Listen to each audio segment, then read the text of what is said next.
पूर्णमदः पूर्णमिदं पूर्णात् पूर्णमुदच्यते पूर्णस्य पूर्णमादाय पूर्णमेवावशिष्यते। ओम शांति शांति शांतिः। ओम गुरुर्ब्रह्मा गुरुर्विष्णुर्गुरुर्देवो महेश्वरः गुरु साक्षात् परं ब्रह्म तस्मै श्री गुरवे नमः। नारायणं पद्मभुवं वसिष्ठं शक्तिं च तत्पुत्र पराशरं च व्यासं सुकं गौडपदं महान्तं गोविन्द योगीन्द्रमथास्य शिष्यं श्रीशङ्कराचार्यमथास्य पद्मपादं च हस्तामलकं च शिष्यं तं तोटकं वार्तिककारमन्यानस्मद्गुरून् सन्ततमानतोऽस्मि। श्रुतिस्मृतिपुराणानाम् आलयं करुणालयं नमामि भगवत्पादं शङ्करं लोकशङ्करं शङ्करं शङ्कराचार्यं केशवं बादरायणं सूत्रभाष्यकृतौ वन्दे भगवन्तौ पुनः पुनः। ईश्वरो गुरुरात्मेति मूर्तिभेदविभागिने व्योमवद्व्याप्तदेहाय दक्षिणामूर्तये नमः। ॐ सदाशिवसमारम्भां शङ्कराचार्यमध्यमाम् अस्मदाचार्यपर्यन्तां वन्दे गुरुपरम्पराम्। ॐ यो ब्रह्माणं विदधाति पूर्वं यो वै वेदांश्च प्रहिणोति तस्मै तं हदेवमात्मबुद्धिप्रकाशं मुमुक्षुर्वै शरणमहं प्रपद्ये। ॐ शान्ति शान्ति शान्तिः। ॐ असतो मा सद्गमय तमसो मा ज्योतिर्गमय मृत्योर्मामृतं गमय। ॐ शान्ति शान्ति शान्तिः। ॐ यश्चन्दसां वृषभो विश्वरूपः छन्दोभ्योऽध्यमृतात् सम्बभूव समेन्द्रो मेधया स्पृणोतु अमृतस्य देवधारणो भूयासं शरीरं मे विचर्षणं जिह्वा मे मधुमत्तमां कर्णाभ्यां भूरि विश्रुवं ब्रह्मणः कोशोऽसि मेधया पिहितः श्रुतं मे गोपाय। ॐ शान्ति शान्ति शान्तिः। नारायण नारायण नारायण नारायण। यस्य निःश्वसितं वेदाः यो वेदेभ्योऽखिलं जगत् निर्ममेतमहं वन्दे வித்யாதீர்த்தமகேஸ்வரம். நம்ம பார்த்துக்கிட்டு இருக்கிறது ஜீவன் முக்தி விவேகம் சந்நியாச விசாரம் பார்த்தீங்கன்னா பார்த்துக்கிட்டு இருக்கோம். சந்நியாச விசாரம், சந்நியாசம் தேவையா தேவையில்லையா அப்படின்றது 18th சாப்டர் யாராவது படிக்கிறோம் அப்படின்னா அவங்களுக்கு ரொம்ப தெளிவாக 17வது ஸ்லோகம் வரைக்கும் 1 to 17 வரைக்கும் இன்னையோட பாடம் முடிஞ்சிருக்கு. அதை படிக்கும்போது உங்களுக்கு நல்லா தெரிஞ்சிடும் சந்நியாசம் தேவையா தேவையில்லையா, சந்நியாசம்னா என்ன அப்படின்றது. சந்நியாசம் அப்படின்றது பார்த்தீங்கன்னா முதல் டாப்பிக்கே ஜீவன் முக்தி விவேகத்தில் முதல்ல ஆரம்பிக்க போகிறதே விவிதிஷா சந்நியாசம். அப்போ பார்த்தீங்கன்னா இப்போ நிறைய இடத்துல என்ன ஆயிருக்கு அப்படின்னு கேட்டிங்கன்னா பிரவருத்தியையும் நிவர்த்தியையும் என்ன பண்ணிட்டாங்க, இப்போ நியூ ஜென்ரேஷன் மாஸ்டர்ஸ் எல்லாம் என்ன பண்ணிட்டாங்க, ஒன்றா கலந்துட்டாங்க. அந்த ஒன்றா கலந்ததுனால என்ன ஆயிடுச்சு அப்படின்னா ஒரு பெரிய இதாச்சு, டைல்யூஷன் பண்ணி கொண்டு வந்ததுனால பரோட்ச ஞானமே பார்த்தீங்க அப்படின்னா இப்போ நான் உங்களுக்கு தெளிவாக சொல்லிக்கிட்டு இருக்கேன். பரோட்ச ஞானத்தை அடையிறது பார்த்தீங்கன்னா கிரகஸ்தாசிரமத்திலிருந்து அடைஞ்சிடலாம். இப்போ நம்ம சப்தம் அர்த்தமாக பார்த்தீங்கன்னா ஒருத்தர் அறிஞ்சிட முடியும். பரோட்ச ஞானம்னா என்ன அர்த்தம் அப்படின்னு கேட்டிங்கன்னா பர அக்ஷம் பரோட்சமா. இப்போ நம்ம தூரத்தில் பார்த்தீங்கன்னா உங்கள் கண்ணுக்கு பார்வைக்கு ரொம்ப தூரத்தில் இருக்கிறது அதுன்னு நம்ம சொல்லுவோம் தெரியுங்களா. அதுனா என்ன அர்த்தம், ரொம்ப தூரத்தில் இருக்குது, அதாவது அது அந்த மலை உச்சியில் இருக்குது, சொர்க்கம் இருக்குது, நரகம் இருக்கு, பிரம்மலோகம் இருக்கு. அது மாதிரியே நம்ம என்ன பண்ணுவோம் அப்படின்னு கேட்டீங்கன்னா, பரோட்ச ஞானம்னா என்ன அர்த்தம் அப்படின்னா, கீதையில வந்து பாத்தீங்கன்னா நான் பிரம்மம்னு சொல்லியிருக்கு, உபனிஷத்துல நான் தான் எல்லான்னு சொல்லியிருக்கு, இருக்கிறது ஒரே ஒரு தத்துவம் தான் சொல்லியிருக்கு அப்படின்னு கீதை சொல்லுது, உபனிஷத் சொல்லுது. அப்படின்னு நம்ம சொல்லிட்டு இருந்தோம் அப்படின்னா அதுக்கு என்ன பேரு? அதுக்கு பேர் வந்து பாத்தீங்கன்னா பரோட்சம். இதே வந்து அபரோக்ஷம்னா என்ன அர்த்தம் அப்படின்னு கேட்டீங்கன்னா, நான் அந்த பிரம்மமா இருக்கேன், எனக்கு வந்து தேகம் இல்லை, நான் ஒரே ஒரு ஆள் தான், இந்த ஜகத்துன்னு ஒண்ணு வந்து பாத்தீங்கன்னா இல்லவே இல்லை, இது எல்லாம் வந்து பாத்தீங்கன்னா தோற்ற மாத்திரமா தான் இருக்கு, எனக்கு மேல கல்பித்தம், எனக்கு தேகம் இல்லை, நான் வந்து பாத்தீங்கன்னா சுத்த சச்சித ஆனந்தமா இருக்கேன் அப்படின்னு நம்ம அறிஞ்சோம் அப்படின்னா அதுக்கு பேர் வந்து பாத்தீங்கன்னா அபரோக்ஷம்னு பேர். அப்ப நமக்கு என்ன ஞானம் கிடைக்கும் அப்படின்னு கேட்டீங்கன்னா, 2 விதமா வச்சுக்கணும். கிரகஸ்தாசிரமத்துல இருந்துகிட்டு நீங்க என்ன பண்ணலாம் அப்படின்னு கேட்டீங்கன்னா, சப்தத்தையும் அர்த்தத்தையும் இந்த டெக்ஸ்ட்ல இருக்கிறது எல்லாத்தையும் நல்ல முறையில வந்து பாத்தீங்கன்னா தெரிஞ்சுக்கலாம். இதனால லாபம் இருக்கா சுவாமி அப்படின்னு கேட்டீங்கன்னா, நல்ல லாபம் இருக்கு. வித்யாரண்ய சுவாமிகள் வந்து பாத்தீங்கன்னா பரோட்ச ஞானத்தோட லாபத்தை சொல்ற. இந்த ஜென்மத்துல நம்ம என்னெல்லாம் பண்ணியிருக்கோமோ அந்த பாப்பங்கள் எல்லாத்திலிருந்து நமக்கு வந்து பாத்தீங்கன்னா இப்ப கிடைக்கிற ஞானமே நமக்கு ஒரு பெரிய ரிலீவை கொடுக்கும், நமக்கு சுதந்திரத்தை கொடுக்கும். அப்ப நாம் பண்ணல அப்படின்ற ஒரு எண்ணம் வந்து பாத்தீங்கன்னா நல்லா தெளிவா வந்து பாத்தீங்கன்னா நமக்கு வந்துடும். இந்த பரோட்ச ஞானம் திருடமாக திருடமாக திருடமாக உங்களுக்கு வந்து பாத்தீங்கன்னா இப்ப ஜீவிக்கிற ஜீவனம் வந்து பாத்தீங்கன்னா ரொம்ப பெயின் இல்லாம ரொம்ப ஈஸியா ஆயிடும். அபரோக்ஷ அனுபூதி என்ன பண்ணும் அப்படின்னு கேட்டீங்கன்னா, அபரோக்ஷ ஞானம் அப்படின்றது சஞ்சிதத்துல இருக்கிற கர்மத்தை வந்து பாத்தீங்கன்னா நாசம் பண்றது. சஞ்சிதத்துல இருக்கிறது நாசமானா மட்டும்தான் வந்து பாத்தீங்கன்னா உங்களுக்கு என்னது ரீபர்த் வந்து பாத்தீங்கன்னா கிடைக்காது. அப்ப பரோட்சம் இப்ப உங்களுக்கு ஹெல்ப் ஆகுமா சுவாமி அப்படின்னு கேட்டீங்கன்னா, எல்லாமே கிரகஸ்தர்கள் தான் ஆல்மோஸ்ட் வந்து பாத்தீங்கன்னா 99% கிரகஸ்தர்கள் தான் பாடம் கேட்குறீங்க. அப்ப வந்து பாத்தீங்கன்னா எப்படி வச்சு பாடம் நடத்துறோம் அப்படின்னு கேட்டீங்கன்னா உங்களுக்கு நல்ல லாபம் கிடைக்கும். ஒருவேளை வந்து பாத்தீங்கன்னா உங்களுக்கு சாமர்த்தியம் இருந்தா இதுல சொல்லக்கூடிய சாதனைகளை வச்சுக்கிட்டு நம்ம ஸ்டெப் பை ஸ்டெப்பா ஜீவன் முக்திக்கு என்னெல்லாம் சொல்ல போறோமோ இதை பிடிச்சுக்கிட்டு நம்ம என்ன பண்ண போறோம், நீங்க வந்து பாத்தீங்கன்னா உங்க சாமர்த்தியம். இப்ப நம்ம என்ன பண்ண போறோம், சித்தாந்தம் என்னன்றதை மட்டும் நல்லா தெளிவா புரிஞ்சுக்கிட்டோம் அப்படின்னா, கர்மம் தேவையா தேவையில்லையா, கர்மத்தோட சேர்ந்து பண்ணலாமா பண்ண முடியாதா, சமுச்சயம் அப்படின்னு பேரு, அதெல்லாம் பண்ணலாமா பண்ண முடியாதா அப்படின்னு ஆச்சாரியர் ரொம்ப தெளிவா வந்து பாத்தீங்கன்னா முதல் 6 பாஷ்யங்கள்ல கீதையில சொல்றேன். இப்ப நம்ம என்ன பண்ணிருக்கோம், முதல் 2 பாஷ்யம் முடிச்சுட்டு இப்ப 3வது பாஷ்யம் 3வது டாக்குமெண்ட் பார்த்துட்டு இருக்கோம். 3வது சாப்டர் பகவத்கீதையோட இது வந்து பாத்தீங்கன்னா சம்பந்த பாஷ்யத்தை பார்த்துட்டு இருக்கோம். இதுல நேத்து வந்து பாத்தீங்கன்னா என்ன பண்ணிருக்கோம் அப்படின்னு கேட்டீங்கன்னா ஒரு இடத்துல முடிச்சிருக்கோம். பேஜ் நம்பர் 9ல வந்து ஒரு கன்க்ளூஷன் வந்திருக்கும். தஸ்மாத் ந சந்நியாசினாம் கர்மாணி, சன்னியாசிகளா இருக்கிறவங்க எந்த சன்னியாசி அப்படின்னு கேட்டீங்கன்னா நிஷ்டைக்காக சந்நியாசம் எடுத்தவங்களுக்கு பேரு என்ன பேர் அப்படின்னா வித்வத் சன்னியாசின்னு பேர். அப்ப சன்னியாசிகளுக்கு வந்து பாத்தீங்கன்னா கர்மம் இல்லவே இல்லை. அப்ப எந்த சன்னியாசி கர்மம் இல்லை அப்படின்னு கேட்டீங்கன்னா சும்மா இருக்கிற சன்னியாசி அப்படின்னு பேரு. சும்மா இருக்கான என்ன அர்த்தம், வெளியில வந்து பாத்தீங்க அப்படின்னா அவனுக்கு எந்த கர்த்திருவமும் இல்லை, எந்த சொசைட்டியை பத்தின எந்த ஒரு விஷயமும் இல்லை. அவன் என்ன பண்ணுவான் அப்படின்னா அவனோட பார்வையில வந்து பாத்தீங்கன்னா நல்லா படிச்சு பரோட்ச ஞானம் நல்லா திருடமாயிருக்கு, அவனுக்கு தெரியுது இது எல்லாம் சொப்பன மாதிரி அப்படின்னு தெரியுது. அப்ப இதெல்லாம் சொப்பன மாதிரி அப்படின்னு தெரிஞ்சோன்னே அவன் வந்து பாத்தீங்கன்னா என்ன பண்றான் அப்படின்னும் போது பின்னாடி வந்து பாத்தீங்கன்னா ஆச்சாரியர் வந்து கீதால வந்து பாத்தீங்கன்னா ஒரு ஸ்லோகம் இருக்கு 18வது சாப்டர்ல, மேதாவி சின்ன சம்சயா அப்படின்னு ஒரு ஸ்லோகத்தை சொல்ற. மேதாவி அப்படின்னா நல்ல ஞானத்தை அடைஞ்சவன் என்ன பண்றான் அப்படின்னு கேட்டீங்கன்னா, நல்ல ஞானம் ஆச்சாரியர்கிட்ட நல்ல சிரவணம் கிடைக்குது, நல்ல மனனம் கிடைக்குது. நல்ல மனனம் கிடைச்சோன்னு அவனோட டவுட் எல்லாம் கிளியர் ஆயிடுது.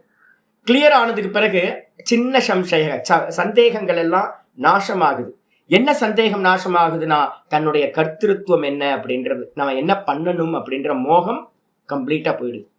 போனதுக்கு பிறகு அவனுக்கு ஆச்சாரியர் பாஷ்யத்துல எழுதுறார், அவனுக்கு ஒரே ஒரு விஷயம்தான் பண்ணணும்ன்றதுல கிளியர் ஆயிடுது. என்ன அப்படின்னா நான் ஆத்மஸ்வரூபத்துல நிக்கணும், நான் ஆத்மஸ்வரூபத்துல நிக்கிறது மட்டும்தான் எனக்கு கர்த்தவியம், வேற இந்த உலகத்துல வேற ஒண்ணும் இல்லை அப்படின்னு ஒரு எண்ணம் வந்ததுக்கு பிறகு அவன் என்ன பண்றான், சர்வ கருமங்களையும் தியாகம் பண்ணிட்டு நிஷ்டையில போய் உட்கார்ந்துடுறான். அப்ப நிஷ்டையில போறவனுக்கு வந்து பாத்தீங்கன்னா என்ன சந்நியாசம் எடுத்துக்கிறான் அப்படின்னா வித்வத் சந்நியாசம் அப்படின்னு அவனுக்கு பேர். அப்போ வித்வத் சந்நியாசிகளுக்கு வந்து பாத்தீங்கன்னா அதுதான் இங்க சொல்றார் ஆச்சாரியார், தஸ்மாத் ந சந்நியாசினாம் கர்மாணி, வித்வத் சந்நியாசம் எடுத்துக்கிட்டவங்களுக்கு எந்த ஒரு கர்மமும் இல்லை. இந்த வேதமே வந்து பார்த்தீங்கன்னா அவன்கிட்ட வந்து ஏன்பா அது கொஞ்சம் பண்ணலாமே அப்படின்னு கேட்க முடியாது. எதுவுமே வந்து அவனுக்கு வந்து பார்த்தீங்கன்னா கட்டளை இட முடியாது. நமக்கு எல்லாத்துக்கும் கமெண்ட் பண்றது யாரு? சாஸ்திரம் தான் கமெண்ட் பண்ணுது. ஆனா நிஷ்டைக்கு உட்கார்ந்து இருக்கிறவனை நீ இப்படி உட்காரணும், அப்படி உட்காரணும், 4 வாட்டி வாய் கொப்பளிக்கணும், ஆச்சமனம் பண்ணணும், இது மாதிரி காலையில இருந்து சந்தியா பண்ணணும், அதெல்லாம் எந்த ஒரு விதியும் அவனுக்கு வரவே வராது. எல்லா கர்மங்களும் அவன் விட்டுட்டு என்ன பண்ணுவான்? ஒரே ஒரு இது சதா வந்து ஆகம் ஆகம் ஆகம் ஆகம்னு அந்த ஆத்மலையே நிக்கிறது தான் நிஷ்டைக்கு சாதனம் அவனுக்கு. அந்த இடத்துல அவனுக்கு கர்மங்கள் இல்லை. அதோ ஞான கர்மனோ சமுச்சய அனுப்பபத்தி. அப்ப வந்து பாத்தீங்கன்னா ஒருத்தனுக்கு ஞானம் வந்துருச்சு அப்படின்னா அந்த இடத்துல என்ன இருக்காது, அவனுக்கு ஒரு கன்க்ளூஷன் வந்துடும். ஞானம் வந்துருச்சு அப்படின்னா அவன் வந்து பாத்தீங்கன்னா கர்மங்களை தியாகம் பண்ணிட்டு நிஷ்டைக்கு போயிடுவான். இப்ப இன்னும் நமக்கு ஞானம் வரல. இன்னும் வந்து பாத்தீங்கன்னா எனக்கு இன்னும் ஒரு ஸ்பார்க்கு கூட வரவே இல்லை. இன்னும் நான் தேகத்துலதான் இருக்கேன். இந்த உலகம் எனக்கு சத்தியமா தான் தெரியுது. அப்ப நமக்கு எதுல அதிகாரம் அப்படின்னு கேட்டீங்கன்னா நம்ம கர்மியா இருக்கோம். நமக்கு அதிகாரம் கர்ம யோகத்துல.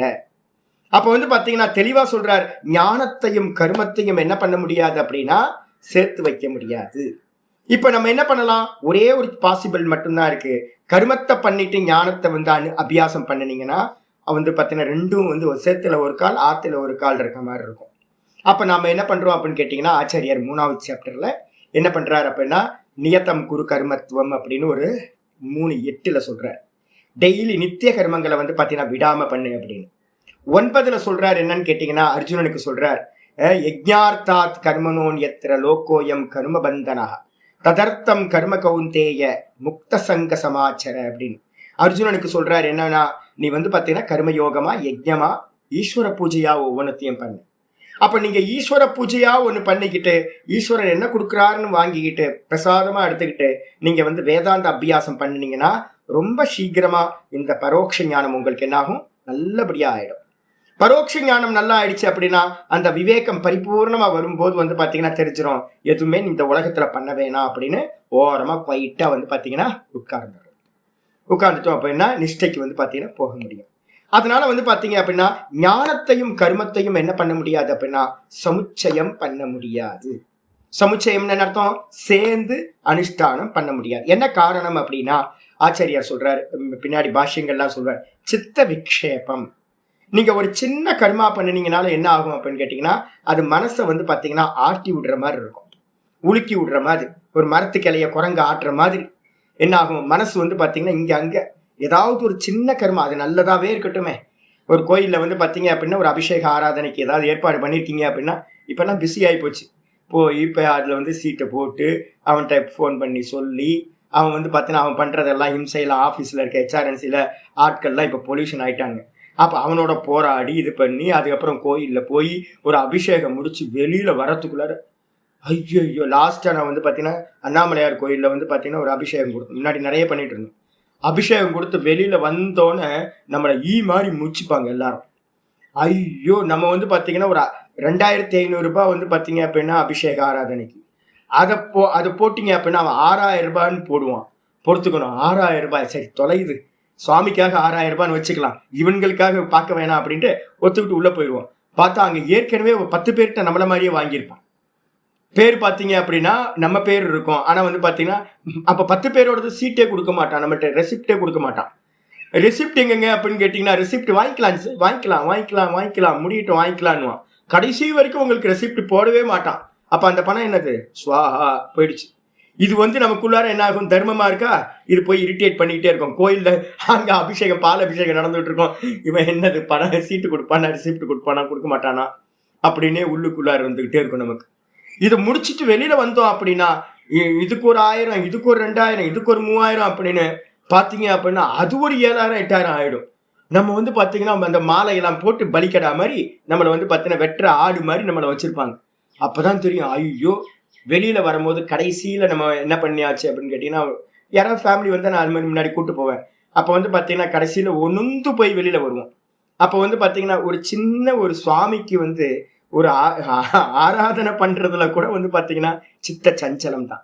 கோயிலுக்கு போனா இப்ப வந்து பாத்தீங்கன்னா பெரிய சஞ்சலம் ஆயிடுது. கோயிலுக்கு போயிட்டு உள்ள போயிட்டு வெளில வந்தாவே யார் மேலேயே வெறுப்ப யாரையும் அடிக்கலாம் போலதான் இருக்க ஒழிய மனசாந்தி உண்டாக மாட்டேங்குது.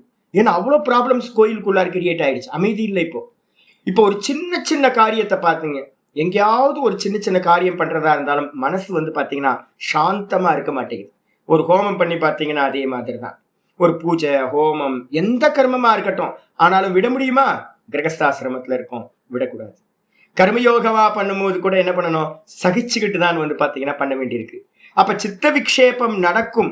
அப்ப ஒருத்தன் நான் நிஷ்டைக்கு போகணும் அப்படின்னா அவனுக்கு என்ன ஆகணும்னு கேட்டீங்கன்னா, சர்வ கர்மங்களையும் விட்டுட்டு என்ன பண்ணணும்? நிஷ்டைக்கு குவைட்டா உட்காரணும். அப்ப வந்து பாத்தீங்கன்னா இதுதான் ப்ராசஸ்ல சொல்லியிருக்கு. ரெண்டுத்தையும் பண்ண முடியுமா சுவாமி ஒரே சமயத்துல அப்படின்னா, ஒரே சமயத்துல பண்ண முடியாது. நீங்க 1 மணி நேரம் வெளியில போயிட்டு வாங்க, எங்கேயாவது ஊர் சுத்திட்டு வாங்க, கோயிலுக்கு போங்க, இல்லை எங்கேயாவது போயிட்டு வாங்க. போயிட்டு வந்து பாத்தீங்கன்னா கண்ண மூடி உட்கார்ந்து பாருங்க.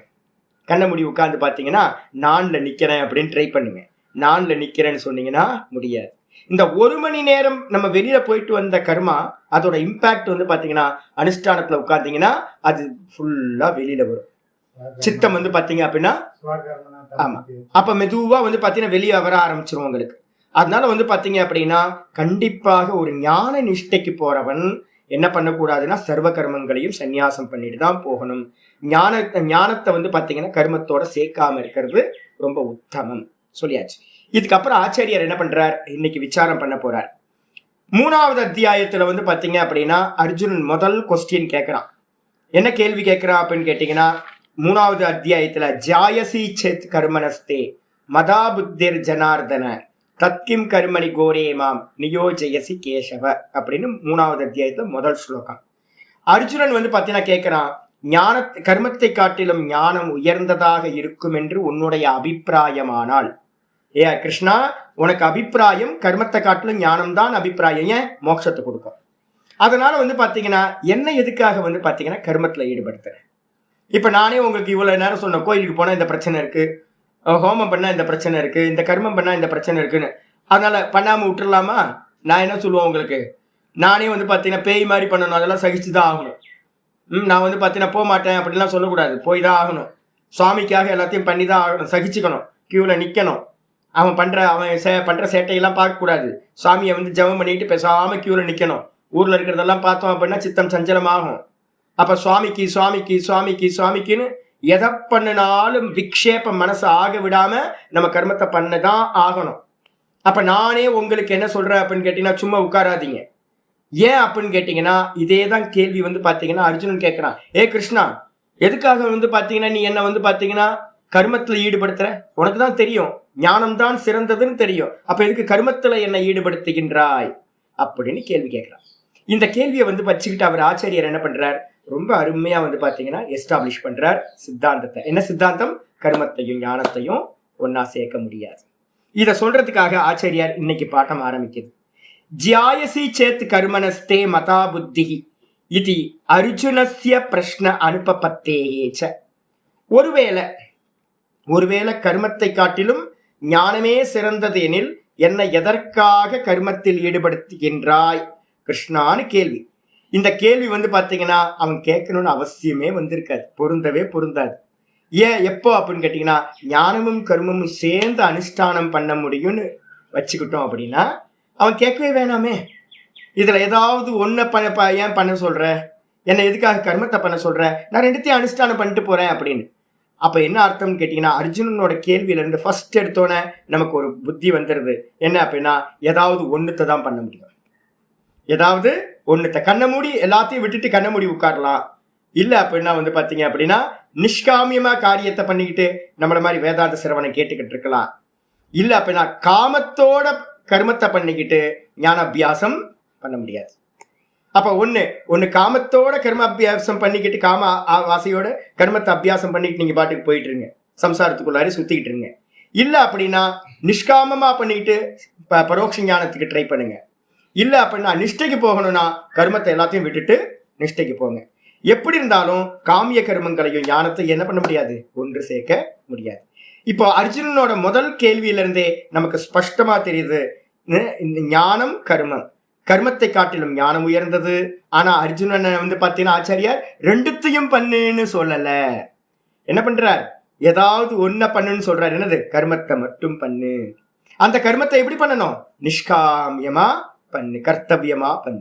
இவ்வளவுதான் விஷயம். இது ஆச்சாரியர் வந்து பாத்தீங்கன்னா சமுச்சயம் பண்ண முடியும் அப்படின்னா அர்ஜுனனோட கேள்வி வந்து பாத்தீங்கன்னா பொருந்தாமல் போய்விடும்.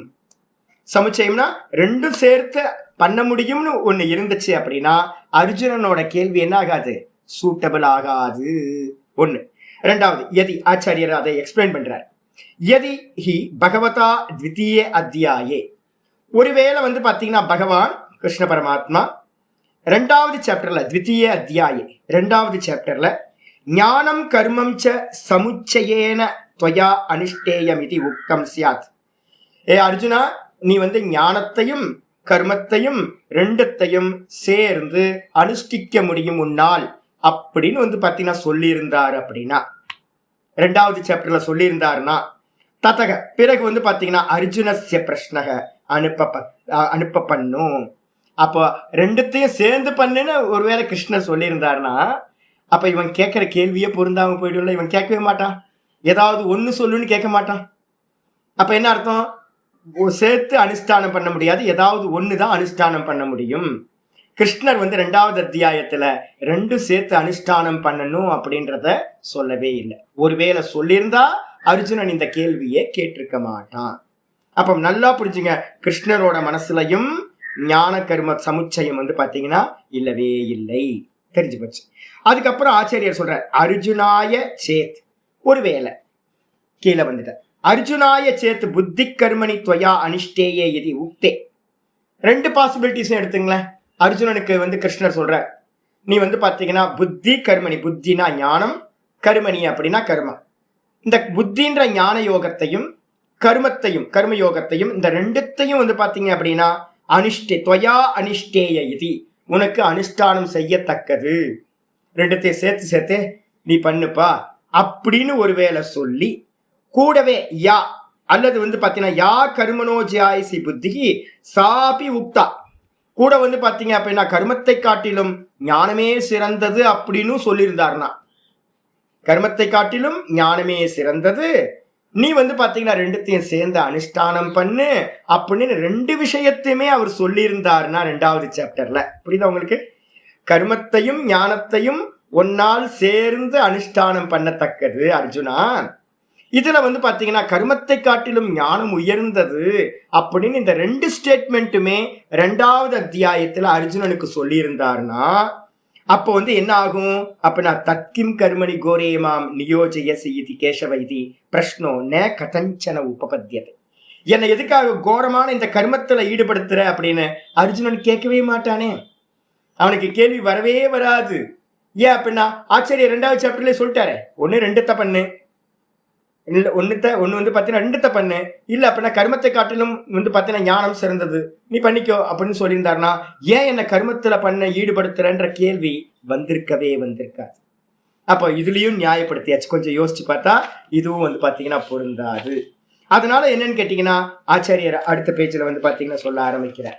10வது பேஜ்ல பாத்தீங்கன்னா தெரியும், நச்ச அர்ஜுனஸ்யேவ ஜாயசி புத்திஹி ந அனுஷ்டேயா இது.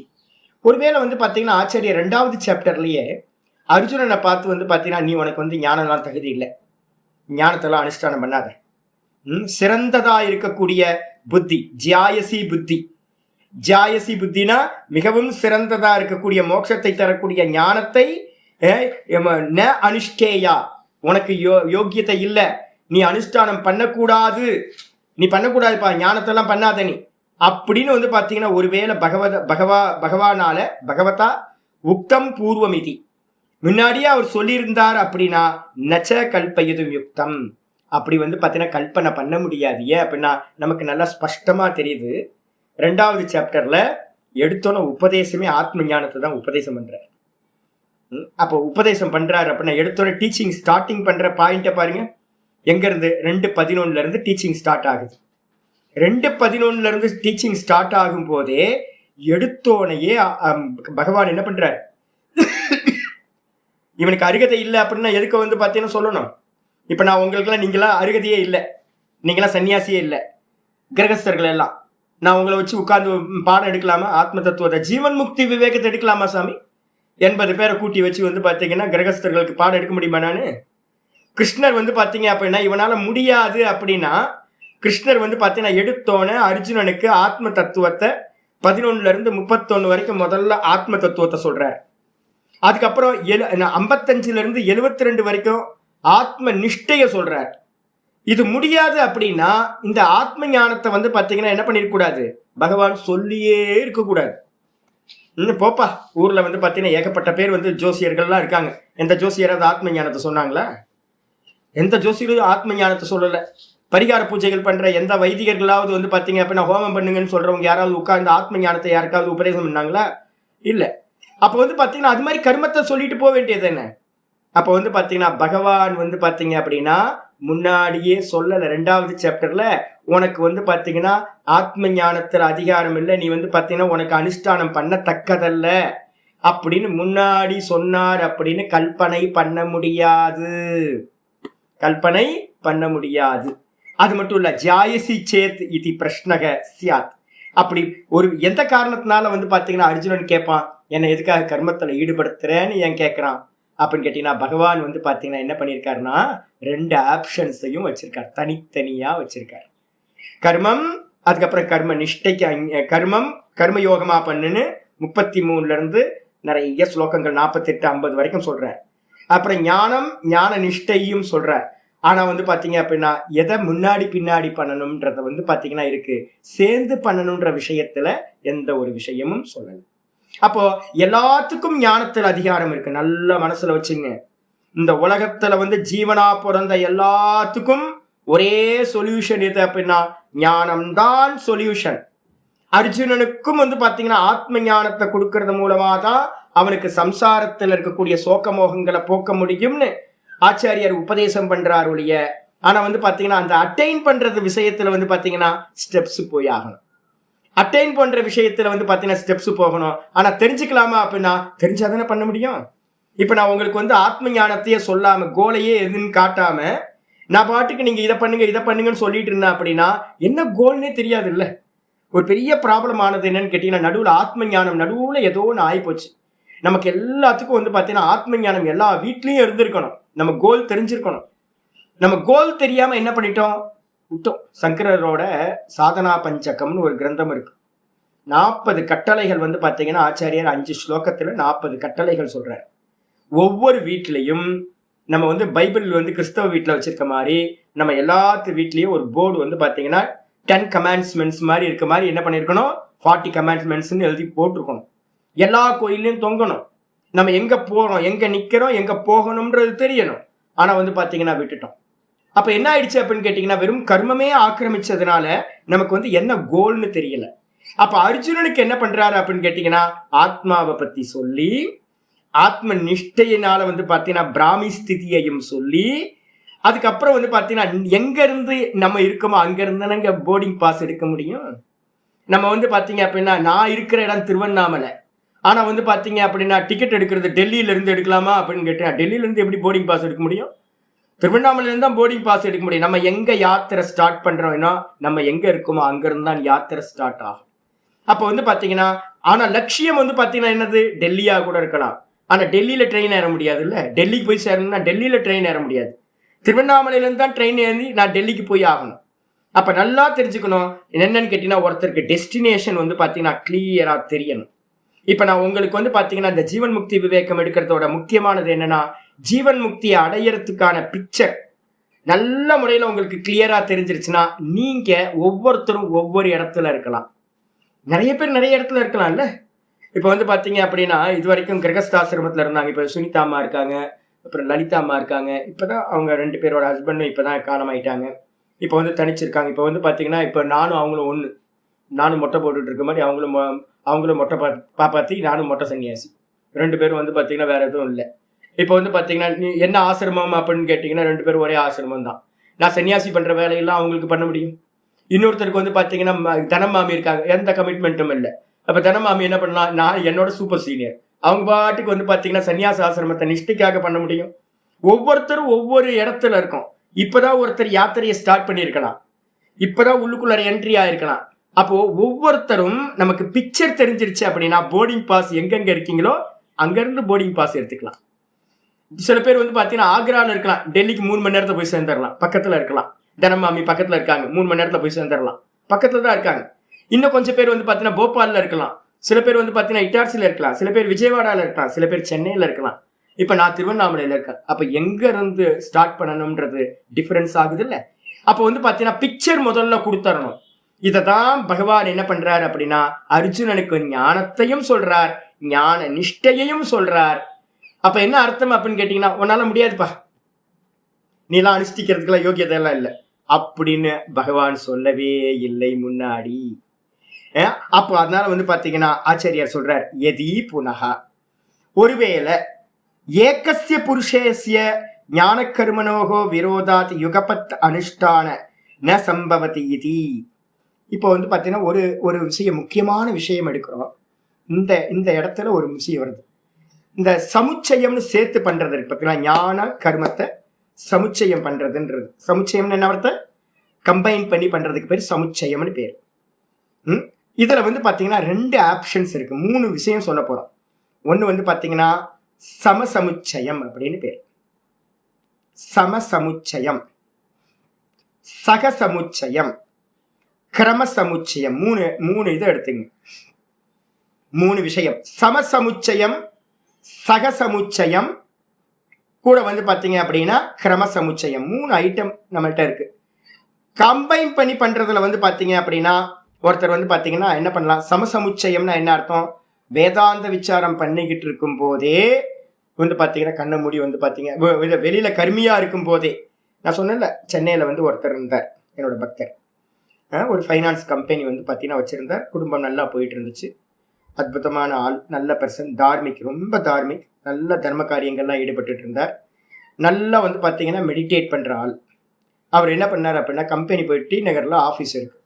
நல்லா வந்து பார்த்தீங்கன்னா அதுக்கு இதே வந்து ரெண்ட்டே வந்து பார்த்தீங்கன்னா 1.5 லட்சமோ எவ்வளோ ரெண்ட். அங்கே அந்த ரெண்ட் ஆஃபீஸ் கொடுத்து 2-3 ஒரு குறைஞ்சபட்சம் ஒரு 5 பேராவது வந்து பார்த்தீங்கன்னா ஒர்க்கர்ஸ் இருந்தாங்க ஆஃபீஸில். அப்போ 5 பேர் வந்து பார்த்தீங்கன்னா ஒர்க் பண்ணிகிட்டு இருக்காங்க. ரொட்டேட் ஆகிட்டு இருக்கிறது வந்து பார்த்தீங்கன்னா கொஞ்சம் க்ரோர்ஸ் வந்து பார்த்தீங்கன்னா அதில் ரொட்டேட் ஆகிட்டு இருக்கு. அப்போ வந்து பார்த்தீங்கன்னா இவர் என்ன பண்ணார் அப்படின்னு கேட்டிங்கன்னா, காலையில் வந்து கிளம்பி வருவார். வீட்டில் வந்து ஆஃபீஸ்க்கு வந்தோன்னு என்ன பண்ணுவார் அப்படின்னா, ஒரு அரை மணி நேரம் ஏதாவது ஒர்க் பண்ணிவிட்டு அதுக்கப்புறம் வந்து பார்த்தீங்கன்னா அங்கே ஒரு ரூம் வச்சுருக்காரு. எங்கள் ஆஃபீஸில் வந்து பார்த்தீங்கன்னா ஒரு மெடிடேஷன் ரூம் வச்சுருக்காரு. எவனாவது ஆஃபீஸில் போய் மெடிடேஷன் ரூம் வைப்பானா? என்னை வந்து கூட்டு போய் காட்டினோன்னே பெருமையாக வந்து என்ன சொன்னார் அப்படின்னா, சுவாமி நான் வந்து பார்த்தீங்கன்னா ஆஃபீஸ்லேயே வந்து பார்த்தீங்கன்னா மெடிடேஷன் ரூம் வச்சுருக்கேன். ஆஃபீஸில் மெடிடேஷன் ரூமா? எனக்கு கேட்டோன்னே வந்து பார்த்தீங்கன்னா தலை வந்து பார்த்தீங்கன்னா பிச்சிடும். ஆஃபீஸில் எதுக்குங்க மெடிடேஷன் ரூமு? ஆஃபீஸுங்கிறது எதுக்கு? ஒர்க்கிங் பிளேஸ் தானே ஆஃபீஸு. அந்த ஒர்க்கிங் பிளேஸில் போயிட்டு வந்து பார்த்தீங்கன்னா இவர் என்ன பண்ணுவார், அரை மணி நேரம் வந்து பார்த்தீங்கன்னா உள்ளே வந்து காலையில் வந்து பார்த்தீங்கன்னா ஒரு பூஜை பண்ணுவார். பூஜை பண்ணிவிட்டு எல்லா ஒர்க்கர்ஸுக்கெல்லாம் கொஞ்சம் ஆர்டர்லாம் கொடுத்துட்டு இவர் வந்து பார்த்தீங்கன்னா மெடிடேஷன் ஹாலில் போய் உட்காந்து 3 மணி நேரம் மெடிடேட் பண்ணுவார். பிஸ்னஸ் விளங்குமா? யோசிச்சு பாருங்க, பிஸ்னஸ் நல்லா வருமா? ஆஃபீஸ் டைமில் ஆஃபீஸ் ஒர்க்கை தான் பண்ணணும் முடிய மெடிடேஷன் பண்ணுறதுக்கான டைம் இல்லை. இது மாதிரி நிறைய பேர் என்ன பண்ணுறாங்க அப்படின்னு கேட்டிங்கன்னா, பிஸியாக ஒர்க் பண்ணிகிட்டு இருப்பாங்க. கூட வந்து பார்த்தீங்கன்னா கண்ண மூடி வந்து பார்த்தீங்கன்னா உட்காருவாங்க. இது ரெண்டும் எப்படிப்பட்டது அப்படின்னு கேட்டிங்கன்னா, ஆக்சிலேட்டரை கொடுக்கறது நல்லா போட்டுறது, திடீர்னு போயிட்டே இருக்கும்போது ஒரு பிரேக் அடிக்கிறது, சடன் பிரேக் அடிக்கிறது, திரும்ப ஆக்சிலேட்டர் கொடுக்கறது, பிரேக் அடிக்கிறது, ஆக்சிலேட்டர் கொடுக்கறது, பிரேக் அடிக்கிறது. என்னையா பைத்தியமா நீ? அப்படி தானே சொல்லுவோம், யாராவது போனால் அப்படி தானே சொல்லுவான். நம்ம நாதபிரம்ம வண்டி எங்கேயாவது போட்டினாவே வந்து எங்கேயாவது பிரேக் போட்டாங்கன்னா, இது மாதிரிலாம் பிரேக் போடக்கூடாதுங்க, மெதுவாக ஸ்லோ பண்ணி ஒரு கார்னர் பண்ணி தான் பிரேக் போட்டு வண்டியை நிப்பாட்டணும். நடுவில் ரோட்டில் போயிட்டு இருக்கும் போதெல்லாம் பிரேக் போட்டு நிப்பாட்டக்கூடாது. ஏன் அப்படின்னா பின்னாடி வரவன் ஆக்சிடென்ட் ஆகும், நம்ம வண்டி அப்செட் ஆகும், அது மாதிரிலாம் பண்ணக்கூடாது அப்படின்னு. இப்போ ஒரு சாதாரண ரூல் என்ன அப்படின்னு கேட்டிங்கன்னா, ஒரு வண்டியை பிரேக் போடணும்னா மெதுவாக ஒரு கார்னர் பண்ணி ரோட்டு ஓரத்தில் கொண்டு போய் நிப்பாட்டி தான் பிரேக் போட்டு வண்டியை நிப்பாட்டணும். சிம்பிள் தானே இது? அப்போ வந்து பார்த்தீங்கன்னா என்ன பண்ணணும் அப்படின்னா, ஒரே டைமில் பிரேக்கையும் ஆக்சிலேட்டரையும் ஆப்ரேட் பண்ணுற மாதிரி பண்ணினீங்கன்னா அதுக்கு பேர் என்ன பேர்? சமசமுச்சயம். சிம்பிள், உங்களுக்கு புரியறதுக்காக சொல்கிறது. அதாவது ஒரு ஒர்க்கை வந்து பார்த்தீங்கன்னா நிறைய சங்கல்பங்கள் பண்ணிக்கிட்டு, நான் பிஸ்னஸில் ஜெயிக்கணும், பிஸ்னஸில் அதை பண்ணணும், இதை பண்ணணும், எனக்கு கார் வாங்கணும், அதை பண்ணணும், இதை பண்ணணும், நிறைய வந்து பார்த்தீங்கன்னா டார்கெட் வச்சுருக்கேன். ஒரு ஏக்கர் லேண்டு வாங்கணும், நிறைய வந்து பார்த்தீங்கன்னா ஒரு நல்ல ஒரு ஹையர் எண்ட் கார் ஏதாவது ஒன்று வாங்கணும், BMW ஏதாவது வாங்கணும், நிறைய பணத்தை வந்து சேகரிக்கணும், இது மாதிரிலாம் ஒர்க் பண்ணிக்கிட்டு கூடவே வந்து பார்த்தீங்கன்னா நான் மோட்சத்தையும் அடையணும், அப்படின்னு ஒருத்தன் கண்ணை மூடி உட்கார்ந்து நான் நிஷ்டை அடைய போறேன் அப்படின்னு உட்கார்ந்தான் அப்படின்னா அதுக்கு பேர் என்ன பேரு? சம சமுச்சயம். இது டிக் பண்ணிடுங்க, அது பண்ணவே முடியாது. அதுக்கு அடுத்தது சகசமுச்சயம் அப்படின்னா என்ன அர்த்தம் அப்படின்னு கேட்டீங்கன்னா, காலையில சரி சாமி ஒன்னா தானே போடக்கூடாது, நான் வந்து பார்த்தீங்கன்னா என்ன பண்றேன், காலையில பார்ட் டைம் வச்சுக்கிறேன் சாமி. காலையில வந்து பார்த்தீங்க அப்படின்னா வேதாந்தி ஆத்ம தியானத்துல வந்து பார்த்தீங்கன்னா ரமணாசிரமத்தில் போய் உட்காந்து கண்ணை மூடி உட்காந்து சித்தவருத்தியில நிரோதம் பண்ணி தான்ல நான்ல நிற்க போறேன். அதுக்கப்புறம் மீதி நேரம்லாம் வந்து பார்த்தீங்கன்னா ஈவினிங் எல்லாம் ஒர்க் பண்றேன். அந்த ஒர்க் எப்படிப்பட்டது? காமியத்தோட, எனக்கு இது வேணும் அது வேணும் அப்படின்னு நிறைய காமியத்தோட பண்றேன். அப்புறம் காலையில வந்து பார்த்தீங்கன்னா ஒரு டைம் வந்து பார்த்தீங்கன்னா என்ன பண்றேன், நிஷ்காமியமா வந்து பார்த்தீங்கன்னா இருந்து இது நிஷ்காமியம் இல்லை, வெறுமனே வந்து பார்த்தீங்கன்னா ஆத்ம தியானத்துல இருக்கேன். இதுக்கு பேர் என்ன பேர் அப்படின்னா சகசமுச்சயம்னு பேர். சமம்னா ஈக்குவலா பண்றது, சகனா கூட பண்றது, முன்ன பின்ன இருக்கலாம், ஒரு நாள்லயே பகுத்துக்கிட்டு பண்றது. இந்த ரெண்டுமே வந்து பாத்தீங்கன்னா என்னன்னா, ரெண்டுத்திலையும் காமம் இருக்கா? கர்மம் எப்படிப்பட்ட கர்மா? ரெண்டுத்திலையும் கர்மம் வந்து பாத்தீங்கன்னா காமியம். காமியம் வந்தாதான் கர்மம்னு பேர். அப்போ காமியத்தோட வந்து பாத்தீங்கன்னா ஆத்ம ஞான நிஷ்டை கூடவே கூடாது. யாரெல்லாம் வந்திருக்காங்களோ நாங்க 25 வருஷத்துல பார்த்துக்கிட்டே இருக்கோம். இந்த ரமணாசிரமத்துக்கு வந்து பார்த்தீங்கன்னா நிறைய பேர் வந்து பார்த்தீங்கன்னா உட்காந்து ஒரு மாதம் வந்து பார்த்தீங்கன்னா நான் கண்ண மூடி உட்காந்து எல்லாத்தையும் பண்ணுறேன் சுவாமி அப்படின்னு ஆத்ம ஞானத்தை அடைய போகிறேன் அப்படின்னு உட்காருவாங்க. அவங்க என்ன ஆவாங்கன்னு கேட்டால், ஒரு பக்கம் காமிய கர்மத்தை பண்ணிக்கிட்டே இருப்பாங்க. அப்போ காமியத்தை பண்ணிக்கிட்டு ஒரு பக்கம் வந்து ஆத்ம ஞானத்தில் நிஷ்டையை அடைய முடியுமா அப்படின்னா முடியாது. சகசமுச்சயமும் முடியாது, சமசமுச்சயமும் முடியாது. அப்போ என்ன பண்ணணும் அப்படின்னு கேட்டிங்கன்னா கிரம சமுச்சயம். இப்போ நம்ம பண்ண வேண்டியது என்னது? கிரமசமுச்சயம் பண்றோம். இந்த கிரமசமுச்சயத்துக்கு என்ன எழுது அப்படின்னு கேட்டீங்கன்னா அதுதான் நான் ஸ்டெப்ஸ் சொல்றோம். கிரமம்ன்றதுக்கு அர்த்தம் இன் ஆர்டர். கிரமம் அப்படின்னா ஸ்டெப் பை ஸ்டெப்பா பண்றது. அப்ப என்ன பண்ணணும்? கர்மம், கர்மயோகம், ஞானம், ஞான நிஷ்டை. முடிஞ்சு போச்சு, சிம்பிள். கர்மம், கர்மயோகம், ஞானம். ஞானத்துக்கு அப்புறம் சர்வகர்ம சந்நியாசம்னு ஒரு வார்த்தையை அங்க ஆட் பண்ணிக்கிறோம். சர்வகர்ம சந்நியாசம், அதுக்கப்புறம் ஞான நிஷ்டை. 5 ஸ்டெப், 4 ஸ்டெப்பை 5 ஆக்கிக்கிங்க, இன்னும் புரிதல் நல்லா வந்துடும். கர்மம், கர்மயோகம். கர்மம் வந்து பாத்தீங்கன்னா என்னது? பிரவருத்தி. கர்மம் என்னது? பிரவருத்தி. அப்ப கர்மத்தோடு சேர்ந்து நீங்க என்ன பண்ண முடியாது? ஞான அபியாசத்தை, ஞான நிஷ்டையை பண்ண முடியாது. அப்ப என்ன பண்ணணும்? கர்மத்தை விட்டுட்டு நம்ம எல்லாம் என்ன பண்ணணும்? கர்ம யோகத்துக்கு வந்துடணும். கர்மயோகத்தினால வந்து பாத்தீங்கன்னா சித்த சுத்தி உண்டாகும். சித்த சுத்தி உண்டாச்சுன்னா நித்திய அனித்திய விவேகம் உண்டாகும். விவேகம் உண்டாச்சு அப்படின்னா அனித்திய வஸ்துக்கள்ல ஒரு வைராக்கியம் உண்டாகும். இதெல்லாம் கர்மயோகத்தோட பர்பஸ். இது எல்லாம் கிடைச்சது அப்படின்னா ஒருத்தருக்கு வந்து நல்ல குருவையும் கிடைச்சிருவார், அந்த ஞானமும் கிடைக்க ஆரம்பிச்சிடும். இந்த ஞானம் வந்து இப்ப நீங்க கேட்குறீங்கல்ல, இந்த ஞானம் எல்லாம் உள்ளுக்குள்ளார என்னாகும்? ஸ்பார்க்காய் நான் தேகமில்லை அப்படின்ற ஒரு ஞானத்தை வந்து பாத்தீங்கன்னா உண்டு பண்ணும். அந்த ஞானம் உண்டான மாத்திரத்துல வந்து பாத்தீங்கன்னா உங்களுக்கு என்ன ஆகும்? தெரிஞ்சிடும், இனிமே எனக்கு பண்ண வேண்டியது ஒண்ணும் இல்லை, இந்த நான்லியே தான் நிக்கணும், இதான் மோட்சம் அப்படின்னு தெரிஞ்சிடும். தெரிஞ்சதுக்கு பிறகு வந்து பாத்தீங்கன்னா 1000 கோடி ரூபாய் கொடுத்தவன் எவனாவது பிச்சைக்காரனா ரோட்ல அலைவானா? அப்ப வந்து 1000 கோடி ரூபாய் கிடைச்ச மாதிரி ஆத்ம ஞானம். அப்ப வந்து பாத்தீங்கன்னா இந்த உலகத்துல இருக்கிறது எல்லாம் வந்து பாத்தீங்கன்னா அல்பம். அதனால அதுல எல்லாத்திலையும் பூர்ண வைராக்கியம் வந்துடும். ஞானம் வந்தவன் என்ன பண்ணுவான்? சர்வ கர்மங்களையும் விட்டுட்டு 7 லோக்கங்களும் எனக்கு வேணான்னு விட்டுட்டு தான்ல நிக்கிற ஞான நிஷ்டைக்கு போயிடுவான். அப்ப ஸ்டெப்ஸ் வந்து பாத்தீங்கன்னா கிளியரா இருக்கு. கர்மம், கர்மயோகம், ஞானம், ஞானத்துக்கு அப்புறம் சர்வ கர்ம சந்நியாசம், ஞான நிஷ்டை. இப்ப இந்த ஸ்டெப்ஸ் போனீங்க அப்படின்னா இதுக்கு பேர் என்ன பேரு? கிரம சமுச்சயம். ஒரே நாள்ல பண்றது இல்ல, ஒரு பெர்சன் ஸ்டெப் பை ஸ்டெப்பா அடுத்தடுத்த இதுக்கு வந்து போறது. இதுக்கு பேர் கிரமம் அப்படின்னு பேர், கிரம சமுச்சயம். இதை தான் நம்ம என்ன பண்றோம்? டிக் பண்றோம். ஆயிடுச்சா? இங்க ஆச்சாரியார் இந்த விஷயத்தை தான் பேச போறார். யதி புனக, ஒருவேளை, மீண்டும் ஒருவேளை, ஒரே மனிதன் ஏக புருஷஸ்ய ஞான கர்மனோகோ விரோதாத், இதெல்லாம் ஹைலைட் பண்ணிங்க, இதெல்லாம் முக்கியமானது. ஒரே சமயத்துல ஒரு புருஷன், யுகப்பத்துன்றதுக்கு அர்த்தம் ஏக்க சமயம்னா யுகப்பத்துன்னு அர்த்தம். ஒரே சமயத்துல ஒரே மனுஷன், ஏகஸ்ய புருஷஸ்ய, ஒரே மனுஷனுக்கு ஞானமும் கர்மமும் எப்படிப்பட்டது? விரோதாத், ஒன்னோட ஒண்ணு சேரவே சேராது. நான் வந்து பார்த்தீங்கன்னா சங்கல்பம் பண்றேன், இந்த உலகத்துல எனக்கு இது வேணும் அது வேணும், நான் சொர்க்கத்துக்கு போகணும் அதெல்லாம் பண்றேன். ஒரு பக்கம் வந்து வேதாந்தத்துல சொல்லுது சொர்க்கம்லாம் பொய், பிரம்மலோகம்லாம் வரைக்கும் இருக்கிறத 7 லோகங்களும் சொப்பன மாதிரி பொய், இந்த உலகத்துல இருக்கிறது ஒரே ஒரு ஆத்மா தான், அது அகர்த்தா அபோக்தா, அவன் வந்து பாத்தீங்கன்னா நித்திய சுத்த முக்தம் அப்படின்னு. இதே வந்து பாத்தீங்க அப்படின்னா கர்மத்துல வந்தோடனே பிரீஸ்ட் வந்து சங்கல்பம் பண்றார், நான் வந்து பாத்தீங்கன்னா சொர்க்கத்துக்கு போகணும், தனம் தானியம் பகவத்ர லாபம் சதசம்பத்சரம் தீர்க்கமாயுகு அப்படின்னு வந்து பாத்தீங்கன்னா இவர் சங்கல்பம் பண்றார். ஏதாவது ஒண்ணு தானே கரெக்டா இருக்கும், ஒன்னும் பொய்யா இருக்கணும் இல்ல வந்து பாத்தீங்கன்னா உண்மையா இருக்கணும். ஒரு பக்கம் பொய்ன்னு சொல்லிட்டு இருக்கு சாஸ்திரம், இன்னொரு பக்கம் இதெல்லாம் உண்மைன்னு வச்சு சாஸ்திரம் சொல்லுது. பூர்வ பாகம் எல்லாம் வந்து பாத்தீங்கன்னா அத்தியாரோப சாஸ்திரம்னு பேரு. வேதத்தோட பூர்வ பாகத்துல இருக்கிற கர்மகாண்டம் எல்லாம் என்ன பண்ணுது அப்படின்னா இதை அடையணும் அதை அடையணும் இதை அடையணும் அதை அடையணும்னு எல்லாத்தையும் அடையணும்னு சொல்லி காமத்தை உண்டு பண்ணுது. மேன்னு சஞ்சமே மயச்சமே பிரியஞ்சமேனு காமஸ்டமே ஃபுல்லா பூரணமா சமக்க பிரச்சனை எடுத்து பார்த்தீங்க அப்படின்னா மேன்னு ஆட்டுக்குட்டி மாதிரியே மே எனக்கு இது வேணும் இது வேணும் இது வேணும் இது வேணும் இப்படியே சொல்லிட்டு இருக்கோம். வேதத்தில் இருக்கக்கூடிய பூர்வ பாகம் எல்லாம் அதான். ஆனா வேதத்தோட உத்தர பாகமா இருக்கிற உபனிஷத்து என்ன சொல்லுது அப்படின்னு கேட்டீங்கன்னா, நீ வந்து பாத்தீங்கன்னா பூரணத்துக்கு எங்கேயாவது ஆசை வருமா, ஏதாவது தேவைப்படுமா, ஒண்ணுமே தேவை இருக்காது. ஏக்கம் நித்தியம் விமலம் நித்திய சுத்த புத்த முக்த சுபாவம் ஏக்கமேவ அத்விதீயம், இந்த ஜெகத்துன்னு ஒண்ணு இல்லவே இல்லை, நீ பிறக்கவே இல்லை. என்னப்பா இது அநியாயமா இருக்கு. ஒரு பக்கம் இந்த மாதிரி இருக்கு, இன்னொரு பக்கம் வேற மாதிரி சாஸ்திரங்கள். ஏதாவது ஒண்ணு தானே உண்மையா இருக்க முடியும். ஒண்ணு அத்தியாரோபம்னு பேரு சூப்பர் இம்போஸ், இன்னொரு சாஸ்திரம் வந்து பாத்தீங்கன்னா அபவாதம்னு பேர்.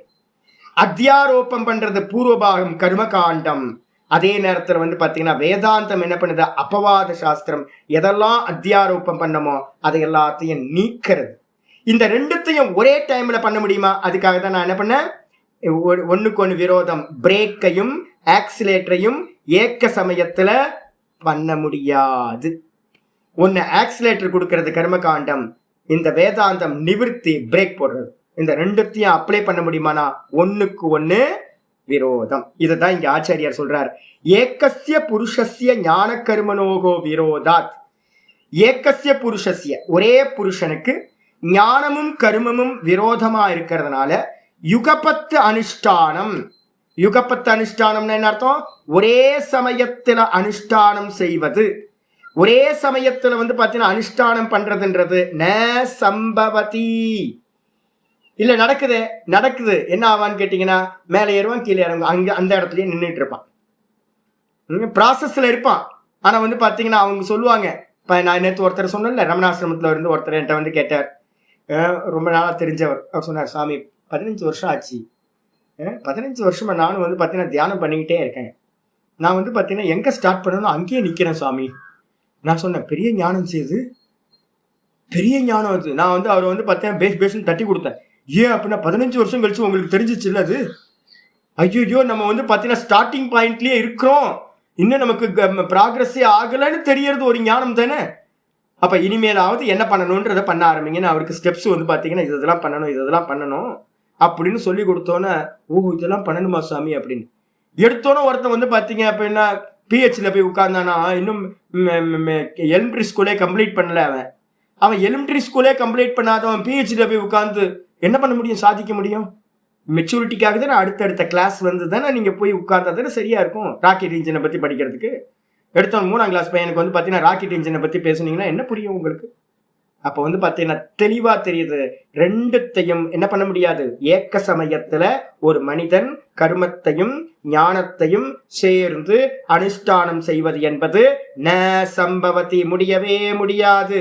வெளியில வேணா சொல்லிக்கலாம், வெளியில இப்ப அது மாதிரிதான் நிறைய பேர் சொல்லிட்டு இருக்காங்க. ஆனா ப்ராக்ரஸ் இருக்குமான்னு கேட்டீங்கன்னா ப்ராக்ரஸ் இருக்கவே இருக்காது.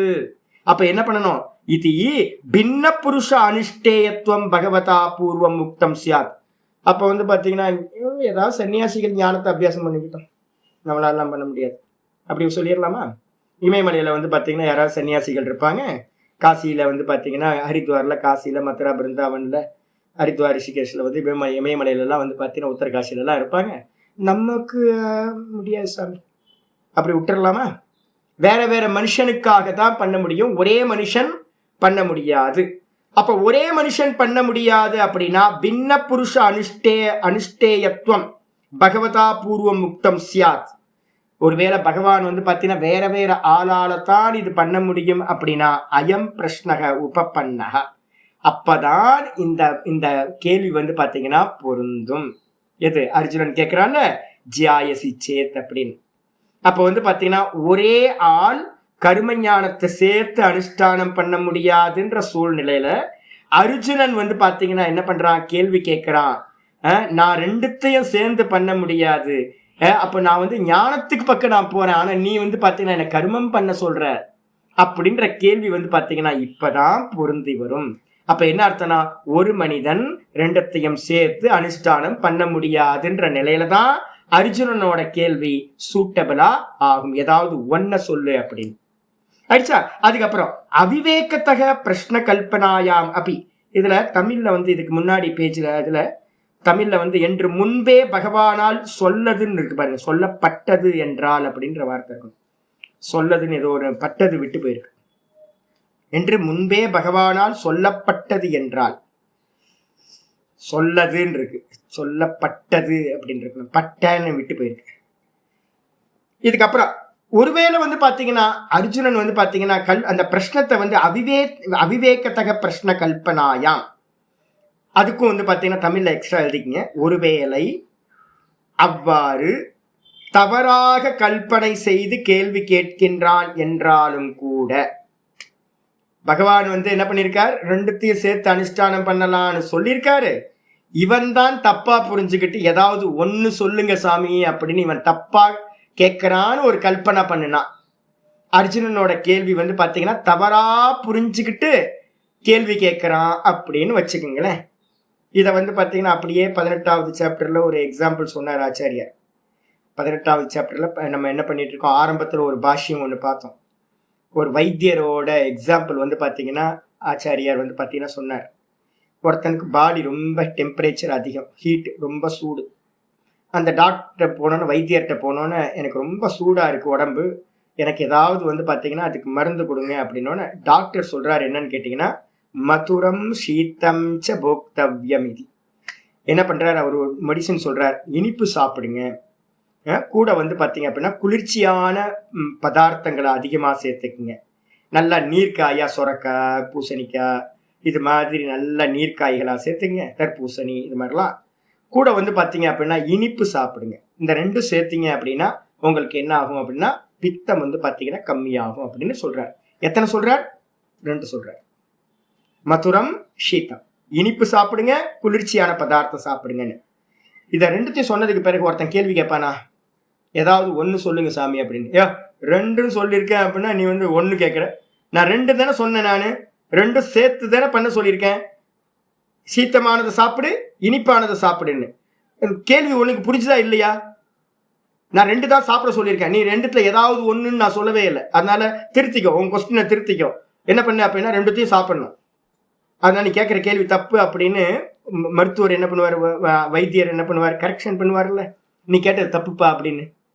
அப்போ அதே மாதிரி கிருஷ்ணன் வந்து பார்த்தீங்கன்னா ஒரு வேலை சொல்லியிருக்கான்னு வச்சுங்களேன். கிருஷ்ணன் வந்து அர்ஜுனனுக்கு கர்மத்தையும் ஞானத்தையும் சேர்ந்து பண்ணணும் அப்படின்னு சொல்லியிருந்தா, அர்ஜுனன் கேள்வி கேட்கிறா ஏதாவது ஒன்று சொல்லு அப்படின்னும் போது, ஏன் எனக்கு வந்து பார்த்தீங்கன்னா கர்மத்தில் ஆழ்த்துற, ஞானமும் கர்மமும் வந்து பார்த்தீங்கன்னா ஞானம் சிறந்தது அப்படின்னா எனக்கு எது கர்மத்தில் ஈடுபடுத்துறன்ற கேள்வி வந்திருக்காது. அப்படி ஒருவேளை தப்பா இவன் கேள்வி கேட்டிருந்தாலும் கூட இப்ப என்ன பண்ணணும், வைத்தியர் மாதிரி, ஏப்பா ஏன் தப்பா கேள்வி கேட்கிற, 2த்தையும் தானே நான் எடுக்க சொன்னேன், நீ எதுக்கு 1 பற்றி கேள்வி கேட்கிற, ஏதாவது ஒன்று சொல்லு அப்படின்ற அப்படின்னு அவர் கிருஷ்ணர் வந்து பார்த்தீங்கன்னா திருத்தி இருக்கணும்னு அவரோட கொஸ்டின். இதை தான் இங்க அவிவேகத்தக பிரஷ்ன பரிகல்பனாயாம், கேள்வி வந்து பார்த்தீங்கன்னா இந்த கேள்வி சரியா புரிந்து கொள்ளப்படாமல் அர்ஜுனன் கேள்வி கேட்கிறான்னு வச்சுக்கிட்டா கூட என்னாகும், பின்ன புருஷ அனுஷ்டேயத்வேன பகவதக பிரதிவச்சனம் ந உபபத்தியதே. ஆனா என்ன பண்ணியிருக்காரு கேட்டீங்கன்னா, என்ன சொல்லியிருக்கணும், வைத்தியர் சொன்ன மாதிரி, முட்டாளே, நான் சொல்றேன் 2த்தையும் சேர்ந்து சாப்பிடுன்ற, நீ எதுக்கு ஏதாவது ஒன்று சொல்லு அப்படின்னா, மதுரத்தையும் சாப்பிடு சீத்தத்தையும் சாப்பிடு, அதுதான் நான் சொல்லியிருக்கேன், 2த்தையும் சேர்ந்து சாப்பிடணும், அப்பதான் பித்தம் போகும் அப்படின்னு தானே வைத்தியர் கரெக்ட் பண்ணுவார். ஏதாவது ஒன்று சொல்லுங்கன்னு கேட்டவனுக்கு தலையிலேயே குட்டி 2த்தையும் சாப்பிடணும் போ அப்படின்னு அனுப்பி வச்சுக்குவார். ஆனா கிருஷ்ணர் என்ன பண்ணார் தெரியுங்களா உங்களுக்கு, ஏதாவது ஒன்று சொல்லுங்க அப்படின்னு சொல்லும்போது பகவத்கீதையில் அவன் கேள்வி கேட்குறான் 3:1. ஆச்சாரியார் வந்து பார்த்தீங்கன்னா 3:3 வந்து பார்த்தீங்கன்னா கிருஷ்ண பரமாத்மா பதில் சொல்றார். லோகேஸ்மின் விவிதா நிஷ்டா. முக்கியமானது, இந்த உலகத்துல 2 விதமான நிஷ்டைகள் இருக்கு. 2 விதமான நிஷ்டைகள் இருக்கு. என்ன அப்படின்னு கேட்டீங்கன்னா, புரா புரோக்தா மயா நக. ஏ பாப்பம் இல்லாதவனே அர்ஜுனா, என்னால் வந்து பார்த்தீங்கன்னா முன்னாடி சிருஷ்டியோட ஆதி காலத்துல 2 விதமான நிஷ்டைகள் வந்து பார்த்தீங்கன்னா என்னால் சொல்லப்பட்டது. முதல் பாஷ்யம் படித்தோம் டாக்குமெண்ட் 1ல். சிருஷ்டியில வந்து பார்த்தீங்கன்னா முதல்ல மரிச்சியாதி முனிவர்களை படைச்சு அவங்களுக்கு பிரவருத்தி மார்க்கத்தை கொடுத்தார். சனக்க சனந்தனாதிகளை ஞான வைராக்கியத்தை லட்சணமா உடைய ஞான மார்க்கத்தை படைச்சு நிவர்த்தி மார்க்கத்துல அவங்கள போக பண்ணினார். முதல்ல படிச்சோமா, அத ஸ்லோகமா இருக்கு 3:3 இருக்கு. அப்ப பகவான் வந்து பாத்தீங்கன்னா தெளிவா சொல்றார். அர்ஜுனனோட கேள்வியை அக்செப்ட் பண்ணிக்கிட்டே சொல்றார். கர்ம மார்க்கம் தனி, ஞான மார்க்கம் இது ஞான மார்க்கம் தனி, பிரவருத்தி நிவர்த்தி. இந்த 2 நிஷ்டைகள் வந்து பாத்தீங்கன்னா முன்னாடி வேத சுரூபமா இருக்கிற என்னால் சொல்லப்பட்டது. பகவான் தான் வேத சுரூபம், வேதாத்மகா அப்படின்னு பேர். வேத வடிவா இருக்கிறவர் கிருஷ்ண பரமாத்மா. அதனால வந்து பாத்தீங்கன்னா அவரோட மூச்சு காத்து. அப்ப அந்த கிரியேஷன் பண்ணும் போதே இந்த 2 நிஷ்டைகளை அவர் பண்ணியிருக்கார். எப்படி? ஞான யோகேன சாங்கியானம். சாங்கியர்கள்னா யாரு? ஞானத்தை வந்து பாத்தீங்கன்னா நான் வேற, இந்த ஜெகத்தெல்லாம் பொய், இந்த தேகம் உண்மை இல்லை அப்படின்னு யாருக்கு நிச்சயம் வந்துருச்சோ அவர்கள் சாங்கியர்கள்னு பேர். சாங்கியர்கள்னா திரஷ்டாவையும் திருஷ்யத்தையும் பிரிச்சு பார்க்கக்கூடியவங்களுக்கு பேரு சாங்கியர்கள்னு பேர். நான் திரஷ்டா, இந்த தேகம் இந்த ஜெகத்து எல்லாம் திருஷ்யம் அப்படின்னு பாக்குறவனுக்கு பேர் வந்து பாத்தீங்கன்னா சாங்கியன் அப்படின்னு பேர். அதே மாதிரி வந்து பாத்தீங்க அப்படின்னா கர்மி யாரு அப்படின்னு கேட்டீங்கன்னா, கர்ம யோகம் யார் பண்றா அப்படின்னா கிரகஸ்தர்கள். அவங்களுக்கு என்ன சொல்லியிருக்கு அப்படின்னு கேட்டீங்கன்னா, கர்மம் பந்தப்படுத்தும். அப்ப என்ன பண்ணணும்? கர்ம யோகத்தை பண்ணணும். இப்ப கர்ம யோகத்தை பண்ணணும்னு உடனே சித்தி ஆயிடுமா சாமி உங்களுக்கு? இப்ப நான் சொல்லிக்கிட்டே இருக்கேன், உங்களுக்கு கீதா ஆரம்பிச்சதுல இருந்து சொல்லிக்கிட்டே இருக்கேன், கர்மயோகம் பண்ணுங்க, கர்மயோகம் பண்ணுங்க, கர்மயோகம் பண்ணுங்க. காலையில இருந்து ராத்திரி வரைக்கும் எதெல்லாம் பண்றோமோ அதெல்லாம் ஈஸ்வரார்ப்பணம், ஈஸ்வரார்ப்பணம், ஈஸ்வரார்ப்பணம். எது நடந்தாலும் ஈஸ்வர பிரசாதம், ஈஸ்வர பிரசாதம், நல்லதோ கெட்டதோ. இதை வந்து ஒரு நாள்ல எஸ்டாப்ளிஷ் ஆயிட முடியுமா? கர்மயோகம் ப்ராக்டிஸ் பண்ணணுமா? கர்மயோகத்தை வந்து பார்த்தீங்கன்னா மெதுவா மெதுவா மெதுவா இம்ப்ளிமெண்ட் பண்ணி அவேர்னஸோட கொண்டு வரணும். கிரிப்பு கிடைச்சி பண்றதுக்கு ஒரு டைம் எடுக்கும். 3 வருஷம் 4 வருஷம் மெதுவாக இந்த வேதாந்தம் கேட்க கேட்க கேட்க கர்மயோகத்தோட பர்பஸ் புரிய புரிய புரிய அதை லைஃப்ல ஃபுல் டைம் கொண்டு வரணும். அப்படி கொண்டு வர வர வர வர மனசு வந்து பார்த்தீங்கன்னா மெதுவா மெதுவா மெதுவா சமநிலைக்கு வந்து சமத்துவம் யோக உச்சத்தை. எப்போ நீங்க வந்து முழுசா அதை எஸ்டாப்ளிஷ் ஆனீங்க அப்படின்னா மனசு வந்து பார்த்தீங்கன்னா அப்படியே ஸ்பட்டிக்க மாதிரி நிற்கிது. அப்படின்னா சமநிலையில் நிற்கிது. எது நடந்தாலும் அது சஞ்சலப்படாம நிற்கிது அப்படின்னா நீங்க கர்மயோக நிஷ்டையை அடைஞ்சிட்டீங்கன்னு அர்த்தம். அப்ப கர்மயோக நிஷ்டை அடையறதுக்கு ஒருத்தர் பிராக்டிஸ் பண்ணுவார். ஒரு கர்மியா இருக்கார், எடுத்தோன சர்வத்தையும் ஈஸ்வரார்ப்பணம் பண்ண முடியாது. அப்ப மெதுவா மெதுவா மெதுவா என்ன பண்றார்? கொண்டு வர்றார், லைஃப்ல கொண்டு வர்றார். அவங்களுக்கு என்ன பேர் அப்படின்னா கர்மயோக நிஷ்டர்கள், அபியாசம் பண்ணிக்கிட்டு இருக்காங்கன்னு அர்த்தம். அப்ப கர்மயோகத்துல நிஷ்டை அடையறதுக்கான அபியாசிகள் ஒரு கேட்டகரி. இப்ப நம்ம எல்லாம் அந்த கேட்டகரியில இருக்கோம். ஒருத்தன் ஞானத்தை வந்துருச்சு, அவனுக்கு திரஷ்டானான் அப்படின்னு தெரிஞ்சு போச்சு. அவன் என்ன பண்ணுவான்? அவன் கண்ணை மூடி போய் உட்காருவான். ரமண பகவான் மாதிரி எவ்வளவு நேரம் உட்கார்ந்தாரு? 22 வருஷம். நல்லா தெரிஞ்சுங்க. ஏங்க ஒரே நாள்ல முடியாதா? முடியாது. ஏன் அப்படின்னு கேட்டீங்கன்னா அங்கேயும் பரிணாமம் இருக்கு. எப்படி நமக்கு டே டு லைஃப்ல ஒவ்வொரு நாளும் இந்த கர்மயோகத்துல இன்ச்சு பை இன்ச்சா மேல ஏறுவோம். ஏறி ஏறி ஏறி அதுல எஸ்டாப்ளிஷ் ஆகும். அதே மாதிரி வந்து பாத்தீங்கன்னா ஞானி தான் ஞான நிஷ்டை அடையறதுல ஒரு பெரிய ப்ராசஸ் இருக்கு. நம்ம ஏற்கனவே யோக சூத்திரம் படிச்சவங்களுக்கு தெரியும் என்னென்ன பரிணாமத்துல என்னென்ன பரிணாமம் பார்த்துருக்கோம். அதுக்கு கீழே இருக்கே சமாதி பரிணாமம் ஏகாகிர சித்தத்துல இருந்து, நிரோத பரிணாமம் உச்சம். நான் சொல்றது வந்து பாத்தீங்கன்னா வித்தான பரிணாமம். வித்தான பரிணாமம் அப்படின்னா இப்ப நம்ம இருக்கோம்ல, நம்ம இப்ப என்ன பண்ணுவோம்? வித்தான பரிணாமத்துல இருக்கோம். என்ன ஆகும் தெரியுங்களா? நம்ம இருக்கிற பூமி, நம்மளோட மனசெல்லாம் இருக்குல்ல, இந்த மனசுக்கு எல்லாத்துக்கும் யாரோ புதுசா இருக்கிறவங்க எல்லாம் தெரிஞ்சுங்க. மனசை வந்து 5 வெரைட்டியா பிரிச்சிருக்கு. மனசோட ஸ்டேஜஸ் வந்து 5 வெரைட்டி. மூடம், க்ஷிப்தம், விக்ஷிப்தம், ஏகாகிரம், நிருத்தம் அப்படின்னு 5 ஸ்டேஜ். இதுல இப்ப நம்ம நிக்கிறோம், நம்ம எல்லாம் உட்கார்ந்து பாடம் கேட்கிறோம். 1 மணி நேரம் 1.25 மணி நேரம் பாடம் கேட்கிற சாமர்த்தியம் இப்ப நமக்கு இருக்கு. அப்படி இருந்துச்சு அப்படின்னா என்ன அர்த்தம்னு கேட்டீங்கன்னா, நமக்கெல்லாம் வந்து பாத்தீங்கன்னா விக்ஷிப்த பூமியில இருக்கும். சரி, விக்ஷிப்த பூமியில இருக்கமே அப்படின்னா கிளாஸ் முடிஞ்சோன்னு என்ன பண்ணுவோம், டக்குன்னு வந்து பாத்தீங்கன்னா க்ஷிப்த பூமியை ஒர்க்காலிக்கா வந்து பாத்தீங்கன்னா வேலை செய்ய ஆரம்பிச்சிடும். அதுக்கப்புறம் என்ன பண்ணுவோம், தாமசமா வந்து பாத்தீங்கன்னா தூங்க ஆரம்பிச்சிருவோம், எதையாவது பண்ணிட்டு இருப்போம் தாமசமா. அப்ப நம்ம வந்து என்ன பண்ணுவோம் அப்படின்னு கேட்டீங்கன்னா, நடுவுல இருக்கிறது மூடம், க்ஷிப்தம், விக்ஷிப்தம், அந்த 3வது பூமியில இருக்கோம் நம்ம, 3வது ஸ்டேஜ். இங்க இருந்து நம்ம என்ன பண்ணுவோம், கீழையும் இறங்குவோம். திரும்ப வந்து பாத்தீங்கன்னா திடீர்னு கண்ண மூடி உட்கார்ந்து, இன்னைக்கே கூட 6 மணிக்கு வந்து பாத்தீங்கன்னா கண்ண மூடி உட்கார்ந்து நல்லா வந்து பாத்தீங்கன்னா தியானம்லாம் பண்ண ஆரம்பிச்சிருவோம். நாளைக்கு பாத்தீங்க அப்படின்னா 6 மணிக்கு வந்து பாத்தீங்கன்னா வேற ஏதாவது வேலை பண்ணிட்டு இருப்போம். பேய் மாதிரி வேலை பார்த்துக்கிட்டு இருப்போம் 6 மணிக்கு.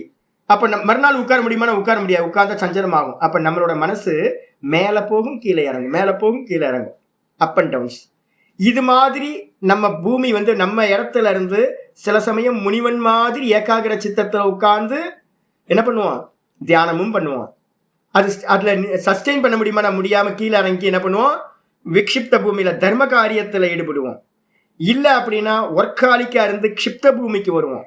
இல்ல அப்படின்னா சோம்பலோட ஆலசியத்தோட மூட பூமிக்கு வருவோம். இப்ப இந்த விக்ஷிப்த பூமியிலிருந்து ஏகாகிர பூமி வரைக்கும் நடக்கிற அந்த மேல கீழே சறுக்கு விளையாட்டு விளையாடுறோம். இதுக்கு பேர் என்ன பேரு அப்படின்னு கேட்டீங்கன்னா வித்தான பரிணாமம். இதுக்கு பேரு வித்தான பரிணாமம். பரிணமிச்சுக்கிட்டே இருக்கும்.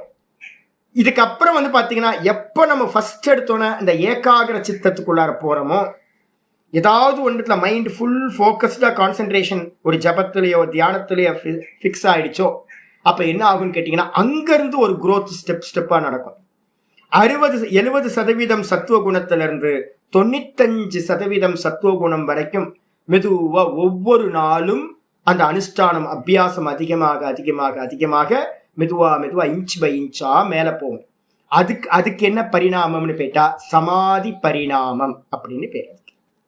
சமாதி பரிணாமம்.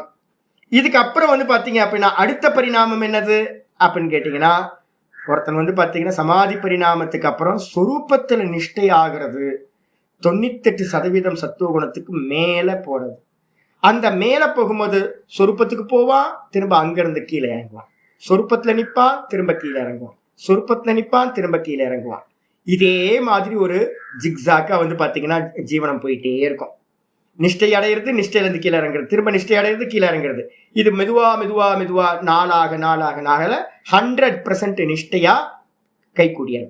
நிஷ்டை கை கூடுதல் ஆயிடும். அப்ப அதுல நடக்கிற பரிணாமத்துக்கு என்ன பேரு அப்படின்னு கேட்டீங்கன்னா நிரோத பரிணாமம். அப்ப 3 விதமான பரிணாமம். வித்தான பரிணாமம் நம்ம எல்லா ஜீவர்களுக்கும், முக்கியமா நம்மளோட ஆட்களுக்கு நடக்கிறது. ஏகாகிர சித்தத்துல இருக்கிறவனுக்கு நடக்கிறது சமாதி பரிணாமம். அதுக்கப்புறம் நிஷ்டையை அடைகிறவனுக்கு, ரமணர் மாதிரி இருக்கிறவங்களுக்கு 22 வருஷம் ஏன் உட்கார்ந்தாங்க அப்படின்னா அவங்களுக்கெல்லாம் நடந்தது நிரோத பரிணாமம் அப்படின்னு பேரு. அப்போ ஒருத்தன் ஞானத்தை அடைஞ்சாலும் கூட திரஷ்டானான், இது எல்லாம் திருஷ்யம், இது எல்லாம் மித்தியா, இதெல்லாம் க்ஷேத்திரம், நான் க்ஷேத்திரஜன் அப்படின்னு ஒருத்தன் அறிஞ்சாலும் கூட அந்த தான்ல நிக்கிறதுக்கு வந்து பாத்தீங்கன்னா சொஸ்வரூப அவஸ்தானத்தை அடையறதுக்கு ஒரு டைம் எடுக்கும். அந்த டைமுக்கு வந்து பாத்தீங்க அப்படின்னா பரிணாமம் நடக்குது. அது ஒரு நாள்ல கூடாது. அப்ப நல்லா புரிஞ்சுக்கணும், கர்மயோகத்தை நீங்க இம்ப்ளிமெண்ட் பண்றதுக்கும் ஃபுல் டைம் எடுக்கும். டக்குன்னுலாம் ஆயிடாது. இப்ப நான் திரும்ப திரும்ப சொல்லி சொல்லி சொல்லி மெதுவா மெதுவா லைஃப்ல கொண்டு வரணும். இது சித்தி ஆயிடுச்சு அப்படின்னா வேகமா மேல போயிடலாம். அதுக்கப்புறம் வேற ஒண்ணுமே இல்லை, நிஷ்டைக்கு போயிடலாம் ஈஸியா. அப்ப அது ஆனா வந்து பாத்தீங்கன்னா அது கஷ்டம். அப்போ நம்ம முதல்ல இருக்கிறது என்னன்னு கேட்டீங்கன்னா கர்மயோகத்தோட நிஷ்டை ஒண்ணு.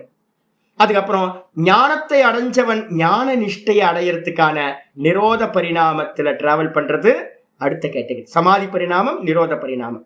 இந்த 2 விதமான நிஷ்டைகள் உலகத்துல வந்து பாத்தீங்கன்னா சொல்லப்பட்டிருக்கு. ஒண்ணு ஞானத்தையும் வைராகியத்தையும் வச்சது. நல்ல வைராகியம். வைராகியத்தை 2 விதம் சொல்லியிருக்கோமா? என்னது, என்ன வைராகியம்? வசீகார வைராகியம்னு ஒரு வைராகியம். அதுக்கப்புறம் ஈஸ்வனோட ஆயினும் ஆசை அருமின்னு பரவைராகியம். 2 விதமான வைராகியம். ஞானம் வந்து பாத்தீங்கன்னா இருக்கு. அப்ப ஞானத்தையும் வைராகியத்தையும் வச்சுக்கிட்டு நிவர்த்தி மார்க்கம், அதுக்கப்புறம் ஞான நிஷ்டை அப்படின்றது பேரு. அதுக்கப்புறம் வந்து பாத்தீங்கன்னா கர்மயோக நிஷ்டையில வந்து பாத்தீங்கன்னா என்ன இருக்கும், ஈஸ்வரார்ப்பணம் ஈஸ்வரார்ப்பணம் ஈஸ்வரார்ப்பணம்னு பிராக்டிஸ் பண்றது. எல்லாத்தையும் பிரசாதம் பிரசாதம் பிரசாதம்னு அது ஃபுல் டைம் என்கேஜ் ஆகணும் அப்படின்னா மெதுவா மெதுவா லைஃப்ல கொண்டுட்டு வர்றதுக்கு ஒரு பெரிய டைம் இருக்கும். அப்ப வந்து பாத்தீங்கன்னா இந்த உலகத்துல 2 நிஷ்டைகள் நான் ஆரம்பத்திலேயே படைச்சிருக்கேன் அப்படின்னு பகவான் பதில் சொல்றார். அப்ப என்ன அர்த்தம்னு கேட்டீங்கன்னா, அர்ஜுனன் கேட்ட கேள்வி கரெக்ட். கருமத்தை காட்டிலும் ஞானம் சிறந்தது எனில் என்னை எதுக்காக கருமத்தில் ஈடுபட செய்கின்றாய் அப்படின்னு அவன் கேட்கிறான். அப்ப கிருஷ்ணர் சொல்லும் போது ரெண்டும் ஒண்ணுதான்ப்பா, ரெண்டுத்தையும் சேர்த்து அனுஷ்டானம் பண்ணணும்னு சொல்லலை. அப்ப அர்ஜுனனும் கரெக்டா தான் கேள்வி கேட்டிருக்கான், கிருஷ்ணரும் வந்து பாத்தீங்கன்னா சரியாதான் பதில் சொல்றார். உலகத்துல 2 நிஷ்டைகள் தனித்தனியா தான் இருக்கு. ஒன்னு கண்ண மூடி உட்கார்ந்து நிவர்த்தி மார்க்கத்துல போறது ஞான வைராக்கியம், இன்னொன்னு வந்து பாத்தீங்கன்னா ஒர்க் பண்றது எல்லாத்தையும் ஈஸ்வரார்ப்பணமா பண்ற கர்மயோக மார்க்கம். இந்த 2 நிஷ்டைகள் அப்படின்னு வந்து பாத்தீங்கன்னா சொல்லி முடிக்கிறார். அப்ப அதனால வந்து பாத்தீங்கன்னா பகவான் வந்து பாத்தீங்கன்னா இந்த மாதிரி சொல்றது வந்து பாத்தீங்கன்னா நச்ச அஜ்ஞான நிமித்தம் பகவத் பிரதிவச்சனம் கல்பியம். மேலும் பகவானுடைய பதில் இருக்குல்ல, அது அஜ்ஞானத்தினால சொல்லப்பட்டதுன்னு சொல்ல முடியாது. பகவானுக்கு எங்க அஜ்ஞானம்? அர்ஜுனன் கேள்வி கேட்டது தப்பா கேட்டிருந்தா கூட வைத்தியர் சொன்ன மாதிரி, அர்ஜுனா நான் தான் 2த்தையும் சேர்ந்து அனுஷ்டானம் பண்ணணும்னு சொன்னேன்ல, எதுக்கு ஏதாவது ஒண்ணு கேட்கிற அப்படின்னு அவர் திருத்தி இருக்கலாம்ல. மதுரத்தையும் சீத்தத்தையும் சேர்ந்து சாப்பிடு அப்படின்னு வைத்தியர் எப்படி சொன்னாரோ அதே மாதிரி பதில் சொல்ல வேண்டிய கிருஷ்ணர் என்ன சொல்லியிருக்கணும், கர்மத்தையும் ஞானத்தையும் சேர்ந்து அபியாசம் பண்ணு அப்படின்னு சொல்லியிருக்கலாம். ஆனா அப்படி சொல்லாம 2 நிஷ்டைகள் இருக்கு அப்படின்னு தனித்தனியா இருக்கிற நிஷ்டைகளை சொல்றார். அப்ப சொல்றாரு அப்படின்னா என்ன அர்த்தம் அப்படின்னு கேட்டீங்கன்னா, 2 நிஷ்டைகள் தனித்தனி ஒண்ணு சேர முடியாது அப்படின்னு அர்த்தமாகுது. அஸ்மாத்துச்ச இந்த காரணத்தினாலையும் பின்ன புருஷ அனுஷ்டேயத்வேன ஞான கர்ம நிஷ்டையோகோ. பின்ன கர்ம அனுஷ்டேயத்வேன அப்படின்னா ஒரு பெர்சன் இன்னொரு பெர்சனா மாறணும். இப்ப நம்ம வந்து காமியா இருக்கோம், கர்மியா இருக்கோம். காமி தான் கர்மி. எனக்கு இது வேணும் அது வேணும், இன்னும் நமக்கு வந்து பாத்தீங்க அப்படின்னா இதெல்லாம் நித்தியம் நினைச்சுக்கிட்டு இருக்கோம். இந்த உலகத்துல இருக்கிறதெல்லாம் சத்தியம் நினைச்சுக்கிட்டு இருக்கோம். அதனாலதான் சங்கல்பம் பண்றோம், ஆசைப்படுறோம் நம்ம எல்லாம். அப்ப வந்து நம்மள்ட்ட இருந்து ஒரு டிரான்ஸ்ஃபர்மேஷன் எப்படி நடக்கும் அப்படின்னு கேட்டீங்கன்னா, வேற ஒரு பர்சனா மாறுறது வந்து பாத்தீங்கன்னா முதல்ல கர்மயோகத்தை பண்ணி வேற ஒரு பர்சனாலிட்டி நம்மள்ட்ட வரும். அப்ப கர்மயோகம் பண்ணி வேற ஒரு பர்சனாலிட்டி வந்தோன்னா அவன் தான் ஸ்பிரிச்சுவல்ல ஃபர்ஸ்ட் ஸ்டெப் வச்சிருக்கான். அவன் தான் ஸ்பிரிச்சுவல் பர்சன் அப்படின்னு நம்ம அடையாளப்படுத்தும். எவனெல்லாம் காமியா இருக்கானோ அவன்லாம் நல்லவன் ஒதுக்கி தள்ளிருங்க. அவன்லாம் யாரு? நல்லவன். ஊர்ல நிறைய நல்லவன் இருக்கான்ல, ஏகப்பட்ட பேர் நல்லவன் இருக்கான். என்ன எடுப்பான்? ஜென்மத்தை எடுத்துக்கிட்டே இருப்பான். ஏன்னா புண்ணிய கர்மாவா பண்ணிட்டு இருப்பான். ஆசைப்பட்டு நல்லா கோயில்கள்ல நல்லா புண்ணிய கர்மா நடந்துகிட்டு இருக்கு. ஊர் ஃபுல்லா புண்ணிய கர்மா கம்மியாவா இருக்கு? ஜே நடக்குதுங்க. நம்மளாம் அல்பம். ஒவ்வொருத்தரும் பண்றதை பார்த்தீங்க அப்படின்னா, இன்னைக்கு காலையில் கூட வந்து ஒருத்தர் பார்த்தேன், ஒரு எஜமானர் வந்து பார்த்தீங்கன்னா குறைஞ்சபட்சம் யாக குண்டங்கள் வந்து பார்த்தீங்கன்னா பிரீஸ்டிங்க மட்டுமே 108 பேர் இருப்பாங்க போல இருக்கு. 108 குண்டம் ஒரு பெரிய இடத்துல வந்து பார்த்தீங்கன்னா ஒரு எஜமானர் வந்து பார்த்தீங்கன்னா எனக்கு தெரிஞ்சு வந்து பார்த்தீங்கன்னா குறைஞ்சபட்சம் ஒரு 5 கோடி ரூபாயாவது அந்த யஜ்யத்துக்கு நடக்குமா இருக்கும். எல்லாம் வந்து பார்த்தீங்கன்னா ஒரு ருத்ர யாகம் ஏதோ ஒன்று பண்றாங்க. என்ன ருத்ரம்னு தெரியல, நான் ஒரு சின்ன பாட்டு மட்டும் தான் பார்த்தேன், என்ன முன்னாடி பின்னாடிலாம் பார்க்கல. 108 பேருக்கு மேல வந்து பாத்தீங்கன்னா ஒரே வரிசையா குண்டம் வச்சிருக்காங்க. 108 பிரீஸ்ட் வந்து வைதிகர்கள் உட்கார்ந்துக்கிட்டு ஒரே சமயத்துல ருத்ரத்தை சான் பண்ணி வந்து பாத்தீங்கன்னா ஆகுதி கொடுத்துட்டு இருக்காங்க. எனக்கு தெரிஞ்சு அந்த ஏற்பாட்டை பார்க்கும் போதே தெரியுது 5 கோடி ரூபாய்க்கு மினிமம் 5 கோடி ரூபாய் கம்மியா, நான் சொல்றது கம்மியா கூட இருக்கும். அப்போ அவ்வளவு பெரிய தர்மிகள்லாம் இருக்காங்க. தேரு ஒருத்தரே தேருக்கு வந்து பாத்தீங்கன்னா செலவு பண்ற. இந்த சிவநாட்டாரெல்லாம் பாத்தீங்க அப்படின்னா திருச்செந்தூர் கோயிலுக்கு வந்து பாத்தீங்கன்னா 300 கோடி ரூபாய் எவ்வளவு கொடுத்துருக்காரு ஒரே ஆள். அப்ப பெரிய பெரிய தர்மிகள்லாம் இந்த உலகத்துல இருக்காங்க. நல்லவனுக்கெல்லாம் இங்க கம்மியே இல்லை. நல்லவன் நிறைய பேர் ஊர்ல இருக்கான். ஆனா நல்லவன் என்னவா இருப்பான்? கர்மியா காமியா சங்கல்பம் பண்ணி அடுத்தடுத்த ஜென்மத்தை பிராப்தி பண்ணிட்டே இருப்பான். அது பிரவிற்த்தி மார்க்கம். அப்போ ஒருத்தனோட டிரான்ஸ்ஃபர்மேஷன் எங்க நடக்குது அப்படின்னா கர்மயோகமா பண்ணும் போதுதான் முதல் ஸ்டெப். கர்மியா இருந்தவன் ஸ்பிரிச்சுவல் பெர்சனா ஒருத்தன் மாறுறான். அப்ப ஸ்பிரிச்சுவல் பெர்சனோட முதல் டிரான்ஸ்ஃபர்மேஷனே வந்து பாத்தீங்க அப்படின்னா கர்மயோகத்தை பண்றது தான் டிரான்ஸ்ஃபர்மேஷன். இதுக்கப்புறம் ஆச்சாரியர் சொல்ற பின்ன புருஷ அனுஷ்டேனத்துவம். அப்போ ஒருத்தன் அந்த ப்ராசஸ்ல இருக்கான் பாருங்க, கர்மயோக அபியாசியா இருக்கான் பாருங்க, அவன் கர்மயோகத்திலேயே ஃபோக்கஸ் பண்ணுவான். எல்லா கர்மத்தையும் நான் சொல்றேன்ல, பேய் மாதிரி ஒர்க் பண்ணுங்க, பேய் மாதிரி வேலை செய்யுங்கன்னு சொல்லிட்டே இருக்கேன்ல. பேய் மாதிரி வேலை பண்ணணும். ஆனா எல்லாத்தையும் என்ன பண்ணணும்? ஈஸ்வர அர்ப்பணம் பண்ணிக்கிட்டே இருக்கணும். யஜ்யம் தானம் தபக்கர்ம பாவனானி மனிஷினாம்.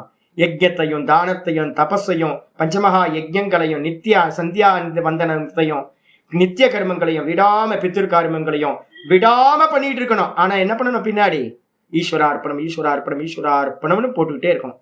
அப்போ ஒண்ணு பாத்தீங்கன்னா கர்மயோகத்திலேயே நிக்கிற ஒரு பெர்சன்.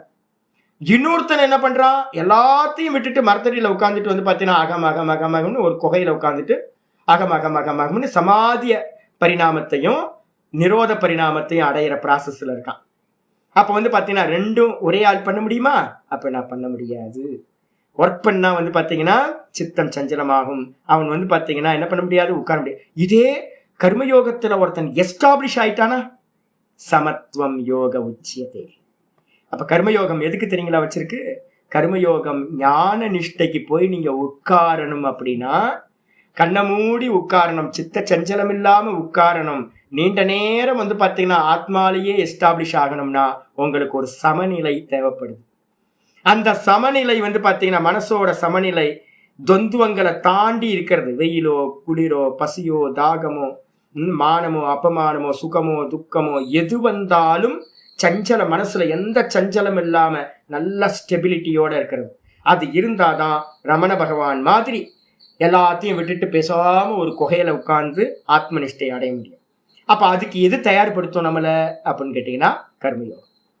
அப்ப கர்மயோகத்துல பாத்தீங்கன்னா பரிணாமம் நடந்து நடந்து நடந்து ஒரு டைம்ல நீங்க உங்களுக்கு மனசு பாத்தீங்கன்னா ஒன்னுத்துல சமநிலையில உட்கார்ந்துடும். அந்த சமநிலையை அடையிற வரைக்கும் நம்ம என்ன பண்ணணும்? கர்மயோகத்தை பண்ணிக்கிட்டே இருக்கணும். அப்ப ஒண்ணு கர்மயோகத்தை பண்ணிக்கிட்டு இருக்கிற ஒரு ஆளு, இன்னொருத்தர் பாத்தீங்கன்னா நிஷ்டையை அடையிற ஆள். இந்த ரெண்டு பேரும் பாத்தீங்கன்னா பின்ன புருஷ யோக ஞான கர்மனோகோ பின்ன புருஷ அனுஷ்டானத்துவேன பகவதக பிரதிவச்சன தர்ஷனாத். பகவான் 3:3ல தெளிவா 2% பத்தி சொல்றார். என்ன 2%? ஞான யோகேன சாங்கியானாம் கர்மயோகேன யோகினா. இப்ப நமக்கெல்லாம் என்ன பேர் வந்துடும்? யோகி. யாரெல்லாம் கர்மயோகத்தை பிராக்டிஸ் பண்ண ஆரம்பிச்சிட்டீங்களோ, சாமி நான் இப்ப டெய்லி பாத்தீங்கன்னா ஒவ்வொன்று செலக்டடா இப்பதான் பண்ண ஆரம்பிச்சிருக்கேன் சாமி. எப்பப்பெல்லாம் ஞாபகத்துக்கு வருதோ அப்பப்பெல்லாம் பாத்தீங்கன்னா பண்ண ஆரம்பிச்சிருக்கேன். நான் இப்போ பாத்தீங்கன்னா 10% போன வருஷம் நடந்துட்டு இருந்தது, இப்ப 20% ஆயிடுச்சு, இப்ப 30% ஆயிடுச்சு. இப்ப சதா பாத்தீங்கன்னா எல்லா கர்மத்தையும் ஆட்டோவா நான் ஈஸ்வரனுக்கு சமர்ப்பணம் பண்ற ஹேபிட் வந்துருச்சு சாமி. அப்படின்னா பரிணாமம் நடந்துகிட்டே இருக்கும். அப்ப நம்ம எல்லாம் யாரெல்லாம் ஸ்டார்ட் பண்ணிட்டோமோ இந்த ப்ராசஸ்ல இருக்கோமோ நமக்கெல்லாம் யோகின்னு பேர். அப்ப யோகிக்கு பாத்தீங்கன்னா யோகினாம் கர்மயோகேன நிஷ்டா. யோகிகளுக்கு கர்மயோகத்தை பண்றது மூலமா நல்ல நிஷ்டை உண்டாகி மன சமநிலை வந்துடும். சமநிலை தான் கோல் யோகிக்கு. இப்ப நமக்கு எல்லாத்துக்கும் என்ன கோல் இருக்கணும்? இப்ப நான் ஃபர்ஸ்ட் கோல் நமக்கு பாத்தீங்க அப்படின்னா ஞான நிஷ்டையெல்லாம் தூக்கி ஓரமா வச்சிருங்க. ஃபர்ஸ்ட் நிஷ்டை நமக்கு என்ன வேணும் அப்படின்னா மனசு எந்த விஷயம் வந்தாலும் நல்லதோ கெட்டதோ எது வந்தாலும் மனசு பாத்தீங்கன்னா சமத்துவத்துல நிக்கிறது தான் முதல் கோல். அதுதான் நிஷ்டை. அந்த நிஷ்டைக்காக ஒர்க் பண்றது. இவன் என்ன பண்ணுவான்? ஞானி சாங்கியானாம் ஞான யோகேன நிஷ்டா. நிஷ்டான என்னது? ஆத்மஸ்வரூப நிஷ்டா. இப்ப நமக்கு மனசோட சமநிலை நிஷ்டா. அவனுக்கு கோல் என்னன்னா ஸ்வரூபத்துல நிக்கிறது நிஷ்டா. அதுக்கு என்ன பண்ணணும்? அவன் சதா காலம் ஞான யோகத்தை அபியாசம் பண்ணணும். ஞான யோகனா சிரவணம் மனனம் முடிச்சவன் நிதித்தியாசனத்தை இருந்துகிட்டு சதா காலமும் நிக்கிறது. ஏகாகிர சித்தம், அதுக்கப்புறம் நிரோத சித்தம், ரெண்டுத்துக்கு போயிடுறது. இதுதான் பாத்தீங்கன்னா தனித்தனியா பகவான் 3:3ல காட்டி இருக்கின்றார். பகவதக பிரதிவர்ச்சன தர்ஷனா. பகவான் தனித்தனியா தான் சொல்லி இருக்கார். ஞான கர்மனோகோ சமுச்சய அனுப்பபத்திகி.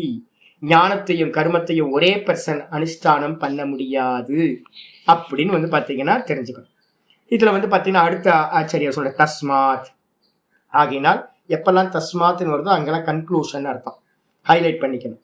இது வரைக்கும் பண்ணதுல இருந்து என்ன சாமி தெரியுது? எங்கெங்கெல்லாம் தஸ்மாத் தஸ்மாத் நான் ஹைலைட் பண்ண சொல்லியிருக்கேன். எல்லா இடத்துலையும் ஹைலைட் பண்ணீங்க. இது வரைக்கும் படிச்சதுல இருந்து என்ன சுவாமி தெரியுது? 4 நாள் 5 நாளுக்கு மேல எடுத்துட்டீங்க. 5 நாள் 6 கிளாஸ் 5 கிளாஸ் ஆயிருக்கு. இந்த 3வது டாக்குமெண்ட் 11 பேஜுக்கு 5 நாள் எடுத்திருக்கீங்க. என்ன சொல்ல வரீங்க கடைசியில? அதெல்லாம் எனக்கு பாத்தீங்கன்னா 2Gல பாத்தீங்கன்னா என்ன கேஸ் எவ்வளவு தெரியல. 2G பாத்தீங்கன்னா எவ்வளவு தெரியல ஜட்ஜ்மெண்ட் இருக்கும். 8000 பேஜ் 10,000 பேஜ் இருக்கும். நீங்க ஒவ்வொரு கேஸுக்கும் ஜட்ஜ்மெண்ட் சுப்ரீம் கோர்ட்டோட ஜட்ஜ்மெண்ட் எல்லாம் நம்மளாலாம் வந்து படிச்செல்லாம் புரிய முடியாது. ஏன்னா அவ்வளோ பேஜஸ் கொடுக்கும் ஜட்ஜ்மெண்ட். இப்போ வந்து பார்த்தீங்கன்னா எனக்கு அதெல்லாம் தெரியாது சாமி. ராஜாக்கு வந்து பார்த்தீங்கன்னா என்ன கிடைச்சது, ரிசல்ட் என்ன கிடைச்சது, பனிஷ் பண்ணாரா இல்லை வெளியில் விட்டாங்களா, நம்ம அதானே தெரிஞ்சுக்க முடியும் நம்மளால. சாமி நான்லாம் வந்து நீங்கள் சொல்லி இது வரைக்கும் சொன்னதெல்லாம் எனக்கு உள்ள ஒன்றும் போகல சாமி. எனக்கு வந்து பார்த்தீங்கன்னா ஜட்ஜ்மெண்ட்டை மட்டும் சொல்லுங்க சாமி. என்ன ஜட்ஜ்மெண்ட் சாமி? இது 4-5 நாள் ஏதோ பேசிகிட்டு இருந்தீங்க நீங்கள். கர்மன்றீங்க, ஞானம்ன்றீங்க, அதுன்றீங்க, சமுச்சயன்றீங்க, அதெல்லாம். அப்புறம் என்னது என்ன கர்மா, கர்மாத்திலேயே வந்து பார்த்தீங்க அப்படின்னா ஸ்ரோத கர்மன்றீங்க, ஸ்ரௌத கர்மன்றீங்க, ஸ்மார்த்த கர்மம்ன்றீங்க, நித்திய கர்மம்ன்றீங்க. எனக்கு ஒன்றும் புரியல. எனக்கு ஏதாவது ஒரு கன்க்ளூஷன் ஏதாவது ஒன்று சொல்லுங்க அப்படின்னா கன்க்ளூஷன் வந்துடுறேன். தஸ்மாத் ஆகையினால் கேவலாத் ஏவ ஞானாத் மோக்ஷ இதிஹி, வெறும் ஞானத்தினால மட்டும்தான் மோக்ஷம். ஞானம் ஞான நிஷ்ட, அவ்வளவுதான், முடிஞ்சு போச்சு. வெறும் ஞானம். சித்தஸ்ய சுத்தயே கர்ம நது வஸ்தூபலப்தயே வஸ்து சித்திர் விசாரேன ந சித்திர் கர்ம கோட்டிபிகி. விவேகச்சுடாமன்ல சொல்ற, எந்த கோடிக்கணக்கான கர்மங்கள் பண்ணினாலும் வந்து பாத்தீங்கன்னா ஆத்ம ஞானத்தை அடையவே முடியாது. அப்ப வந்து பாத்தீங்கன்னா ஆத்மாவை அடையணும்னா ஒரே ஒரு உபாயம், ஞானத்தினால மட்டும். ஞானம் எப்படிப்பட்ட ஞானம்? கேவலாத் ஏவ ஞானாத். கேவலம்னு என்ன அர்த்தம்? ஒன்னுன்னு அர்த்தம். கேவலம்னா ஒண்ணு. ஞானம் ஒன்றினாலேயே, ஞானம் ஒன்றினாலேயே மோட்சமானது சித்திக்கும். ஏஷ அர்த்தோ நிச்சிதோ, இந்த அர்த்தமானது எல்லா கீதா, முழுசு கீதாலையும், சர்வேஷாம் உபனிஷத்சு, சர்வோபனிஷத்சு, எல்லா உபனிஷதங்கள்லையும் நிச்சிதோ அர்த்தக, நிச்சயம் செய்யப்பட்ட அர்த்தம். அப்ப என்ன பண்ணணும் அப்படின்னு கேட்டீங்கன்னா ஸ்டெப்ஸ் போகணும். கர்மம், கர்மயோகம். கர்மயோகம் வந்து பாத்தீங்கன்னா விட்டுட்டு ஞானம் ஞான நிஷ்டைக்கு போயிடணும். அப்ப வந்து பாத்தீங்கன்னா முதல் 2 கர்மம் கர்மயோகம், அதுக்கப்புறம் ஞானம் ஞான நிஷ்டா. இப்ப ஞான நிஷ்டைக்கு போறவன் வந்து கர்மத்தை சேர்த்து பண்ண முடியுமா? நான் பண்ண முடியாது. ஞானத்தை போக போக போகவே நீங்க வந்து பாத்தீங்கன்னா மெதுவா உங்களுக்குள்ளார நான் திரஷ்டா, இது திருஷ்யம்னு ஒரு ஞானம் வந்துடுச்சு. இன்னைக்கு காலையில நம்ம பார்த்தோம்ல, இன்னைக்கு காலையில வந்து பாத்தீங்க அப்படின்னா ஆத்மாவை பத்தின ஞானம் ஒருத்தனுக்கு வந்துடுச்சு அப்படின்னா அவன் 2வது 21வது ஸ்லோகத்தை ஆச்சாரியார் சொன்னார். ஒரு ஞானி புருஷனுக்கு வந்து பாத்தீங்கன்னா வேதா விநாசினம் நித்தியம் யயேன மஜமவ்யயம் கதம் ச புருஷ பார்த்த கம் காத்தயதி ஹந்திகம் அப்படின்னு ஒரு ஸ்லோகத்தை கோட் பண்ணார்.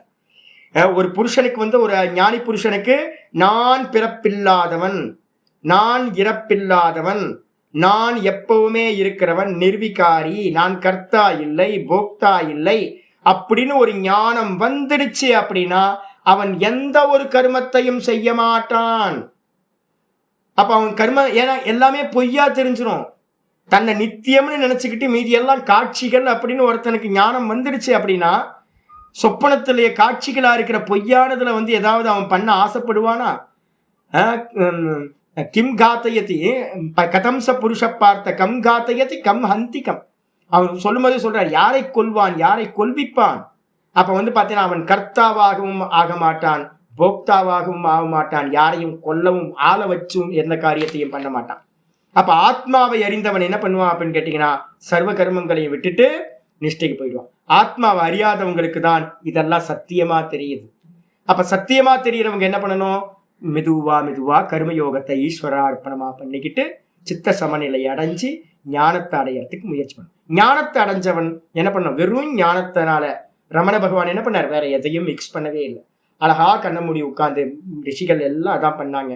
கண்ண மூடி உட்கார்ந்து வந்து பாத்தீங்கன்னா ஆத்ம தியானத்திலேயே இருந்து சுவார்த்த சம்யமாத் புருஷ ஜானம், தன்னையே தான் தியானம் பண்ணி தியானம் பண்ணி தியானம் பண்ணி ஆத்ம தியானத்தினால ஆத்ம நிஷ்டையை வந்து பாத்தீங்கன்னா அடைகிறார்கள்.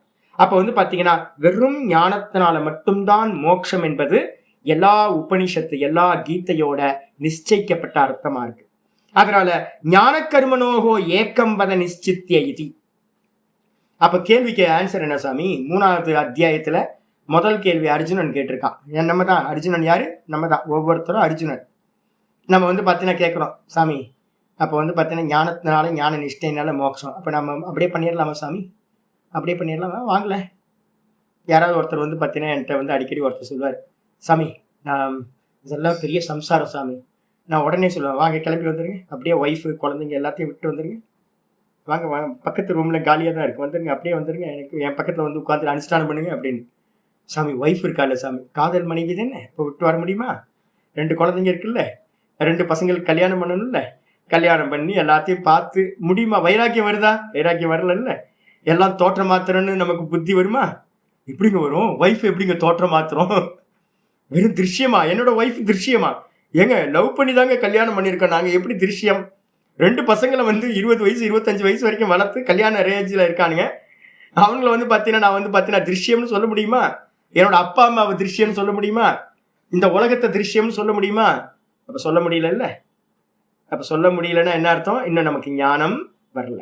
யாருக்காவது நம்ம குழந்தைங்களுக்கு ஒரு ஜுரம் வந்தால் நமக்கு தாங்க மாட்டேங்குது. நம்ம ஒய்ஃபுக்கு வந்து பார்த்தீங்கன்னா ஒரு ஏதாவது வந்துன்னா தாங்க முடியல, ஹஸ்பண்டுக்கு ஏதாவது ஆச்சுன்னா தாங்க முடியல, ஏதாவது நிகழ்ச்சி நடந்துச்சுன்னா நமக்கு விரோதமாக ஏதாவது நடந்துச்சுன்னா நம்மளால சஞ்சலமாயிடும். அப்போ என்ன தெரியுதுன்னா நமக்கு சப்தம் தெரியும், ஆத்மாக்கு அர்த்தம், இந்த சாஸ்திரங்கள்லாம் படிக்க சப்தம் தெரியும், ஆனால் இன்னும் ஞானம் உண்டாகலை. ஒருத்தருக்கு ஞானம் உண்டாயிடுச்சுன்னா அது என்ன ஞானம்னா, இங்கே யாருமே பிறக்கவே இல்லை, யாரும் இறக்கவே இல்லை, இதுதான் ஞானம். இது எல்லாம் என்னது? சொப்பன திருஷ்யம் மாதிரி ஒரு டிராமா போயிட்டு இருக்கு, நாடக மேடை போயிட்டு இருக்கு. இந்த ஞானம் வந்துடுச்சு அப்படின்னா அவனுக்கு வந்து பார்த்தீங்கன்னா இங்கே சங்கல்பிக்கிறதுக்கு ஒண்ணுமே இருக்காது. அப்போ வந்து பார்த்தீங்கன்னா என்னன்னா, ஞான கர்மனோகோ ஏக்கம் வத நிச்சித்திய இதி. அர்ஜுனன் கேட்கிறான், இந்த ஞானத்திலையும் கர்மத்திலையும் வந்து பார்த்தீங்கன்னா ஏதாவது ஒன்றை சொல்லு அப்படின்னு 5:1 கேட்கறான். அடுத்த டாக்குமெண்ட் 5வது அத்தியாயத்துக்கான நாளிலிருந்து பார்க்க போறோம். அந்த அடுத்த டாக்குமெண்ட்ல வந்து பார்த்தீங்கன்னா முதல் 5வது சாப்டர்ல முதல் ஸ்லோகமே வந்து பார்த்தீங்கன்னா அர்ஜுனன் கேட்கிறான், சந்யாசம் கர்மணாம் கிருஷ்ண புனர்யோகம் ச சம்சசி யச்ரேயேதயோர் ஏக்கம் தன்மே புரூஹி சுனிச்சிதம். நம்மள மாதிரி மரமண்டபம் இருக்குன்னு, அர்ஜுனன் கூட மரமண்டபம் இருக்கு. என்ன சொன்னாலும் புரிய மாட்டேங்குது, திரும்ப திரும்ப ஒரே கேள்வி கேட்டுக்கிட்டு இருக்காங்க, வெரைட்டியா கேட்கறான் ஒரே கேள்வி. 3வது அத்தியாயத்துல முதல் ஸ்லோகத்துல கேட்ட கேள்வியவே திரும்ப 5வது அத்தியாயத்துல வந்து பாத்தீங்கன்னா, கிருஷ்ணா எனக்கு ஒண்ணுமே புரியல, கர்மத்தையும் நீ ஸ்துதி பண்ற, ஞானத்தையும் ஸ்துதி பண்ற, எனக்கு ஒண்ணுமே புரியல, இப்ப நான் என்ன பண்றது? கர்மத்தை அனுஷ்டானம் பண்றதா, ஞானத்தை அனுஷ்டானம் பண்றதா?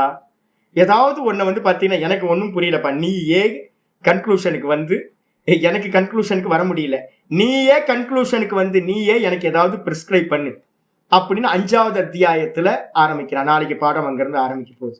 அதுதான் இங்க ஆச்சாரியார் சொல்றார், ஞான கர்மனோகோ, ஞானம் கர்மம் இந்த 2த்துலயும் ஏக்கம் வத நிச்சித்திய. ஏ கிருஷ்ணா, இந்த 2த்துல ஏதாவது ஒன்ன நிச்சயம் பண்ணி எனக்கு சொல்லு அப்படின்னு. இது ஏக்க விஷயா ஏவ பிரார்த்தனா. அப்போ ஒரே ஏதாவது ஒன்னதான் பண்ண முடியும்னு அர்ஜுனனுக்கு நல்லா தெரிஞ்சிருக்கு. அப்போ கிருஷ்ணரும் அர்ஜுனனும் வந்து பாத்தீங்கன்னா கூடயே இருந்தவங்களாச்சே, சின்ன வயசுல இருந்தே ஒன்னா விளையாடி இது பண்ணும்போது. அப்ப கிருஷ்ணர் பேச்சு வாக்குல சொல்லியிருப்பாரு. என்ன சொல்லியிருப்பாரு அப்படின்னு கேட்டீங்கன்னா, அந்த காலத்துல இருந்திருக்கும் அது மாதிரி நிஷ்டைகள் நல்லா இருந்திருக்கும். அப்ப என்னன்னு கேட்டீங்கன்னா, கர்மத்தையும் ஞானத்தையும் 2 சேர்த்து அனுஷ்டானம் பண்ண முடியாது அப்படின்றது நல்லா தெளிவா இருந்திருக்கும். அதனாலதான் அர்ஜுனன் கேட்கிறான், நான் இப்ப சன்னியாசியாய் மரத்தடியில போய் உட்கார்றதா, இல்ல வந்து பாத்தீங்கன்னா ஆமா இவன் வனவாசம் எல்லாம் போயிருக்கான்ல, சுபத்திரை இது பண்றதுக்கு வேஷதாரியா போய் உட்கார்ந்துருக்கான்ல, பொய்யான சன்னியாசியா உட்கார்ந்துருக்கான். அதே மாதிரி 5 பேரும் இது வனவாசம் போனப்ப 14 வருஷம் வனவாசம் போனாங்கல்ல, மறைஞ்சிருக்கிற வாழ்க்கை. அப்பெல்லாம் காட்டுல தானே இருப்பாங்க. காட்டுல எல்லாம் போயிருக்கும் போது நிறைய சன்னியாசிகள் எல்லாம் பார்த்திருப்பாங்கல்ல, ரிஷிகள் எல்லாம் மரத்தடியில உட்கார்ந்துருப்பாங்கல்ல. இப்ப இவனுக்கு ஆசை வந்ததே என்ன அப்படின்னு கேட்டீங்கன்னா, காட்டுல பார்த்திருப்பான் நிறைய ரிஷிகள் முனிவர்கள்லாம் தபஸ் பண்ணிட்டு இருந்திருப்பாங்க. ஐயோ இவங்கெல்லாம் நிம்மதியா இருக்காங்களா, நம்மளும் போய் உட்கார்ந்துடலாமா அப்படின்னு இவனுக்கு ஒரு ஆசை வந்திருக்கும். அதனாலதான் வந்து பாத்தீங்கன்னா இப்ப என்னன்னு ஆச்சாரியார் என்ன பண்ணிட்டார், கிருஷ்ணர் உலுக்கி விட்டார், இப்போ ஒரு ஷேக் பண்ணி விட்டார். இப்ப அவனுக்கு புரியல இப்ப என்ன டிசிஷன் மேக் பண்றது. நான் வந்து பாத்தீங்கன்னா போய் காட்டுல போய் உட்கார்ந்து சன்னியாசம் எடுத்துட்டு உட்கார்றதா, இல்ல வந்து பாத்தீங்கன்னா கர்மயோகத்தை பண்றதா, கர்மம் பண்றதா, இந்த யுத்தம் பண்றதா, இல்ல வந்து பாத்தீங்கன்னா காட்டுல போய் உட்கார்றதா, எனக்கு ஏதாவது ஒன்ன சொல்லு, எனக்கு கன்ஃபியூஸா இருக்கு அப்படின்னு ஒரு விஷயத்தை பண்ணு. ஏக்க விஷயா ஏவ பிரார்த்தனா, ஒரு விஷயத்தை தான் வந்து பாத்தீங்கன்னா பிரார்த்தனை பண்றான். அனுப்ப பண்ணா உபயோகோ சமுச்சய அசம்பவே, 2த்தையும் சேர்ந்து பண்ண சமுச்சய சம்பவே, 2த்தையும் சேர்ந்து பண்ண முடியும் அப்படின்னா இவன் ஏதாவது ஒன்னு சொல்லுன்னு கேட்கறதுக்கு அவசியம் இல்லைல்ல, பொருந்தாது, அவனோட கேள்வி பொருந்தாது. அப்ப 3வது சாப்டர்ல முதல் ஸ்லோகமும் ஏதாவது ஒன்ன சொல்லுன்னு தான் சொல்றான். 5வது சாப்டர்லயும் ஏதாவது ஒன்ன சொல்லுன்னு தான் கேட்கிறான். அப்ப ரெண்டுத்தையும் சேர்ந்து அனுஷ்டானம் பண்ண முடியாதுன்னு அர்ஜுனனுக்கு நல்லா தெரிஞ்சிருக்கு. கிருஷ்ணரும் அதுக்கு ஏத்த மாதிரி தான் பதில் சொல்றார். அப்ப என்ன எடுக்கணும்? அர்ஜுனனா இருக்கிற நமக்கெல்லாம் என்ன எடுக்கணும்? சாமி கடைசியில வந்து பாத்தீங்கன்னா சொல்லிட்டீங்க, ஞானத்தையும் கர்மத்தையும் சேர்த்து அனுஷ்டானம் பண்ண முடியாது. இப்ப நான் என்ன பண்றது? யாராவது கேள்வி கேட்பீங்க. இப்ப யாராவது என்ன பண்றது? இப்ப நம்மளாம் என்ன பண்றது? தெரிஞ்சு போச்சா நமக்கு ஆத்மா நானுன்னு? யாருக்காவது தெரியுமா? நான் தேகம் இல்லைன்னு யாருக்காவது தெரியுமா? நான் பார்க்கறதெல்லாம் காட்சிகள் அப்படின்னு தெரியுமா? படிக்கிறோம் சாமி, நீங்க சொல்லிக்கிட்டே இருக்கீங்க, அதனால தெரியுது. ஆனா எனக்கு கண்ணுக்கு அது மாதிரி தெரியலையே. என் கண்ணுக்கு வந்து பார்த்தீங்கன்னா எல்லாம் சத்தியமாவே தெரியுது. குவிட்டு கார் வந்து பார்த்தீங்கன்னா ஒன்று வாசல்ல நிற்குது, நல்லா இருக்கு, சூப்பரா ஃபேண்டா கலர்ல நிற்குது. நல்லா அந்த காரை பார்க்கும்போதே அப்படியே எடுத்து ஓட்டிட்டு போய் ஒரு கோயிலுக்கு எங்கேயா போயிட்டு வரலாம் போல ஆசையா தான் இருக்கு. கார் போய்க்குன்னு தெரிய மாட்டேங்குது இல்லை? அப்போ வந்து பார்த்தீங்கன்னா ஆசை வருதா? ஆமாம் ஆசை வருது. நல்ல பஜ்ஜி சாப்பிட்டா சூப்பராக இருக்கும், பஜ்ஜியும் தேங்காய் சட்னியும் சாப்பிட்டா சூப்பராக இருக்கு. இப்போ ஈவினிங் கிளாஸில் ஒரு நல்ல ஃபில்டர் காஃபி சாப்பிட்டு இதுக்கு போய் நம்ம நாரதகான சபாவில் வந்து கேன்டீன் போய் ரொம்ப வருஷம் ஆச்சு. சரி, நாரதகான சபாவோட கேன்டீனை மிஸ் பண்ணிகிட்டே இருக்கேன், பல வருஷங்கள் ஆச்சு. இப்போ தான் ஆசை வருது. ஆசை வருது இல்லை? அப்போ என்ன அர்த்தம்? இன்னும் ஆத்மா தெரியலன்னு அர்த்தம், இதெல்லாம் பொய்ன்னு தெரியலன்னு அர்த்தம். அப்போ என்ன பண்ணணும்? அப்போ நான் ஆச்சாரியார் சொல்கிறார், குரு கர்மைவ தஸ்மாத்வம். ஆச்சாரியார் கமெண்ட் பண்ணுறார் என்ன அப்படின்னு கேட்டிங்கன்னா, 4ல் வந்து பார்த்தீங்க அப்படின்னா, பார்வதி அம்மா என்ன ஸ்லோகம் இது? குரு கர்மைவ 15, 4:15 வந்து பார்த்தீங்கன்னா இந்த நம்பர் போடாமல் விட்டுட்டேன், 4:15 போட்டு. குரு கர்மைவ தஸ்மாத்வம். ஏ அர்ஜுனா, அர்ஜுனனுக்கு வந்து நம்ம எல்லாம் அர்ஜுனன். ஞானம் உள்ள வந்து பார்த்தீங்கன்னா நான் இந்த தேகம் இல்லைன்னு ஒரு ஞானம், ஒரு ஸ்பார்க் வரத்துக்கு முந்தின க்ஷணம் வரைக்கும் ஒரு க்ஷணம் நமக்கு அந்த ஸ்பார்க் வந்தாலும் நமக்கு தெரிஞ்சிடும் இதெல்லாம் பொய்ன்னு நம்மளே விட்டுருவோம், நம்ம பண்ண மாட்டோம். அந்த ஒரு க்ஷணம் ஒரு ஸ்பார்க் வரத்துக்கு முன்னாடி வரைக்கும் நமக்கு ஒரு சமநிலை வரணும். சமநிலை வந்தாதான் ஸ்பார்க் வரும், அந்த ஞானம் வந்து பார்த்தீங்கன்னா உற்பத்தி ஆகும். அப்போ அந்த கரண சுத்தி சமநிலை அடைஞ்சாதான் ஞானம் உற்பத்தி ஆகும். அதனால தான் வந்து பார்த்தீங்கன்னா சொல்லும் போதே சொல்லுது, க்ஷயாத் பாப்பஸ்ய கர்மனக ததோ ஞானம் உற்பத்தியதே பும்சாம். ஒரு மனிதனுக்கு வந்து அவனுடைய பாப்ப கர்மங்கள் எல்லாம் நஷ்டமாயும் போது, அந்த பாப்பங்கள் நஷ்டமான பிறகுதான் வந்து பார்த்தீங்கன்னா இந்த ஞானமானது உற்பத்தி ஆகுது. அப்ப பாப்பம் நஷ்டமாகணும்னா வந்து பார்த்தீங்கன்னா நீங்க வந்து புண்ணியமும் பாப்பம், பாப்பமும் பாப்பம், ரெண்டுமே பாப்பம் தான் ஜென்மத்தை கொடுக்கறதுனால. அப்ப என்ன பண்ணணும்? நமக்கு ஒரே ஒரு வாய்ப்பு தான் இருக்கு. என்ன வாய்ப்பு அப்படின்னா கன்க்ளூஷன் வரார், குரு செய், கர்மையேவ குரு, கர்மைவ குரு அப்படின்னா என்ன அர்த்தம்? கர்மத்தை மட்டுமே செய்வாயாக. தஸ்மாத்துவம், ஆகையினால் நீ கர்மத்தை மட்டுமே செய்வாயாக. கர்மத்தை பண்ணா கர்மனா பத்தியதே ஜந்து. கர்மத்தை ஆசையோட பண்ணோம், பற்றுதலோட பண்ணா ஜென்மம் கிடைச்சிரும். அப்ப அந்த கர்மத்தை எப்படி பண்ணணும்? 3:9 சொல்லப்பட்ட மாதிரி, யஜ்ஞார்த்தாத் கர்மனோன் யத்ர லோகோயம் கர்ம பந்தனக.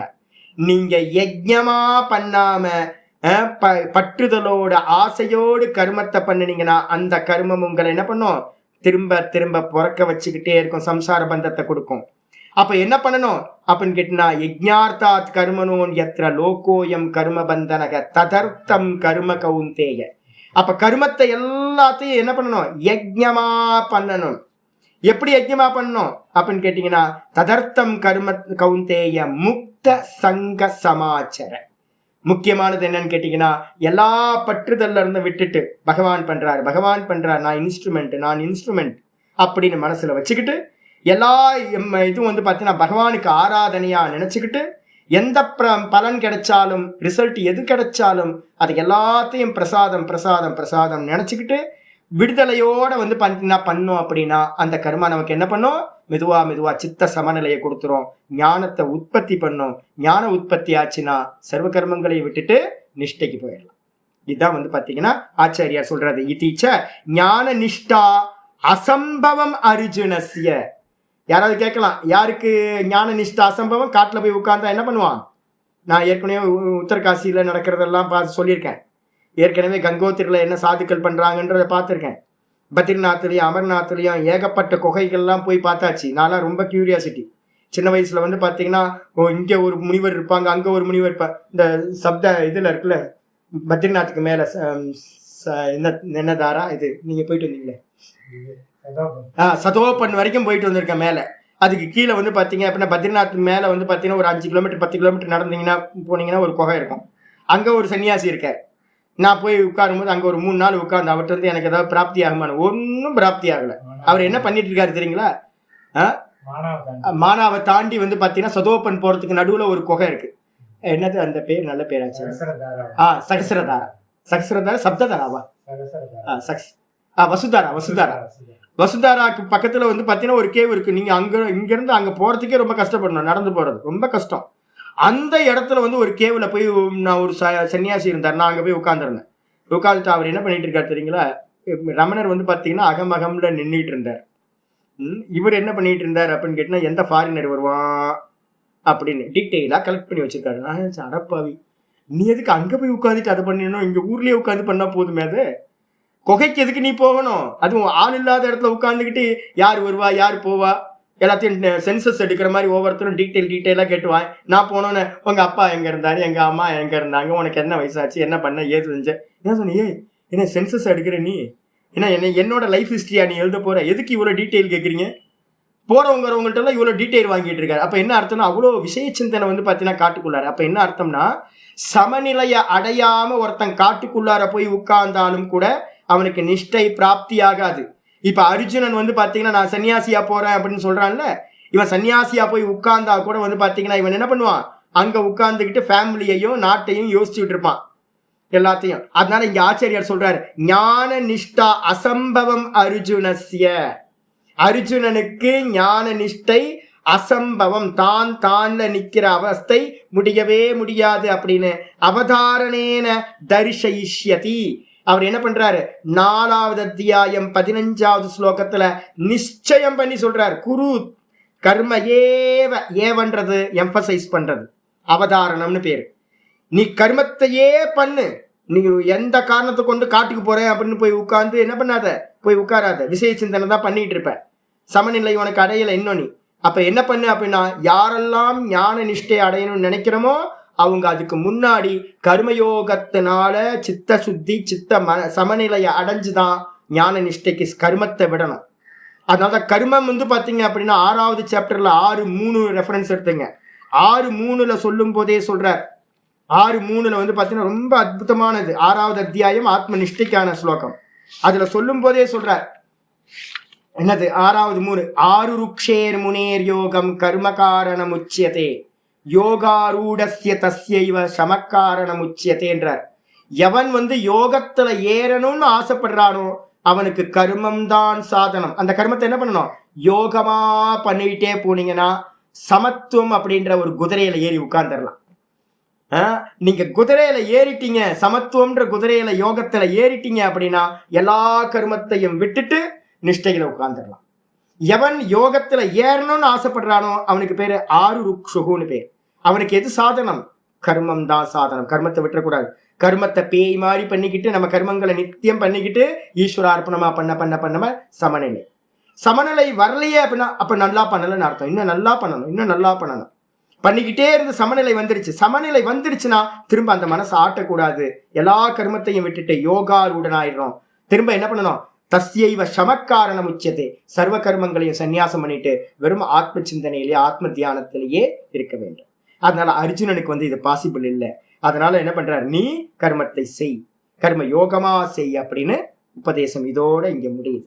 அதனால இதோட 3வது டாக்குமெண்ட் முடிஞ்சது. நாளைக்கு நம்ம 5வது அத்தியாயத்தோட சம்பந்த பாஷ்யத்தை நம்ம பார்க்க போறோம். டாக்குமெண்ட் 4 பிரிண்ட் அவுட் நான் வந்து பார்த்தீங்கன்னா 2வது வாட்டியும் நேற்று அனுப்பியிருக்கேன், 2வது வாட்டி திரும்ப போஸ்ட் பண்ணியிருக்கேன். குரூப்ல எடுக்காதவங்க எடுத்துங்க. 4வது டாக்குமெண்ட் நம்ம படிக்க ஆரம்பிச்சிடும் நாளையில இருந்து. ஓம் பூர்ணமத பூர்ணமிதம் பூர்ணாத் பூர்ணமுதச்யதே பூர்ணஸ்ய பூர்ணமாதாய பூர்ணமேவாவசிஷ்யதே. ஓம் சாந்தி சாந்தி சாந்தி. ஹரி ஓம் ஸ்ரீ குருப்யோ நமः. ஹரி ஓம். ஓம் காயேன வாச்ச மனசேந்திரியைர்வா புத்தியாத்மனா வா பிரகிருதேர் சுபாவாத் கரோமி யத் சகலம் பரஸ்மை நாராயணாயேதி சமர்ப்பயாமி. ஓம் தத்சத். இது பரபிரம்மார்ப்பணமஸ்து. நாராயண நாராயண நாராயண நாராயண. ஹரி ஓம்.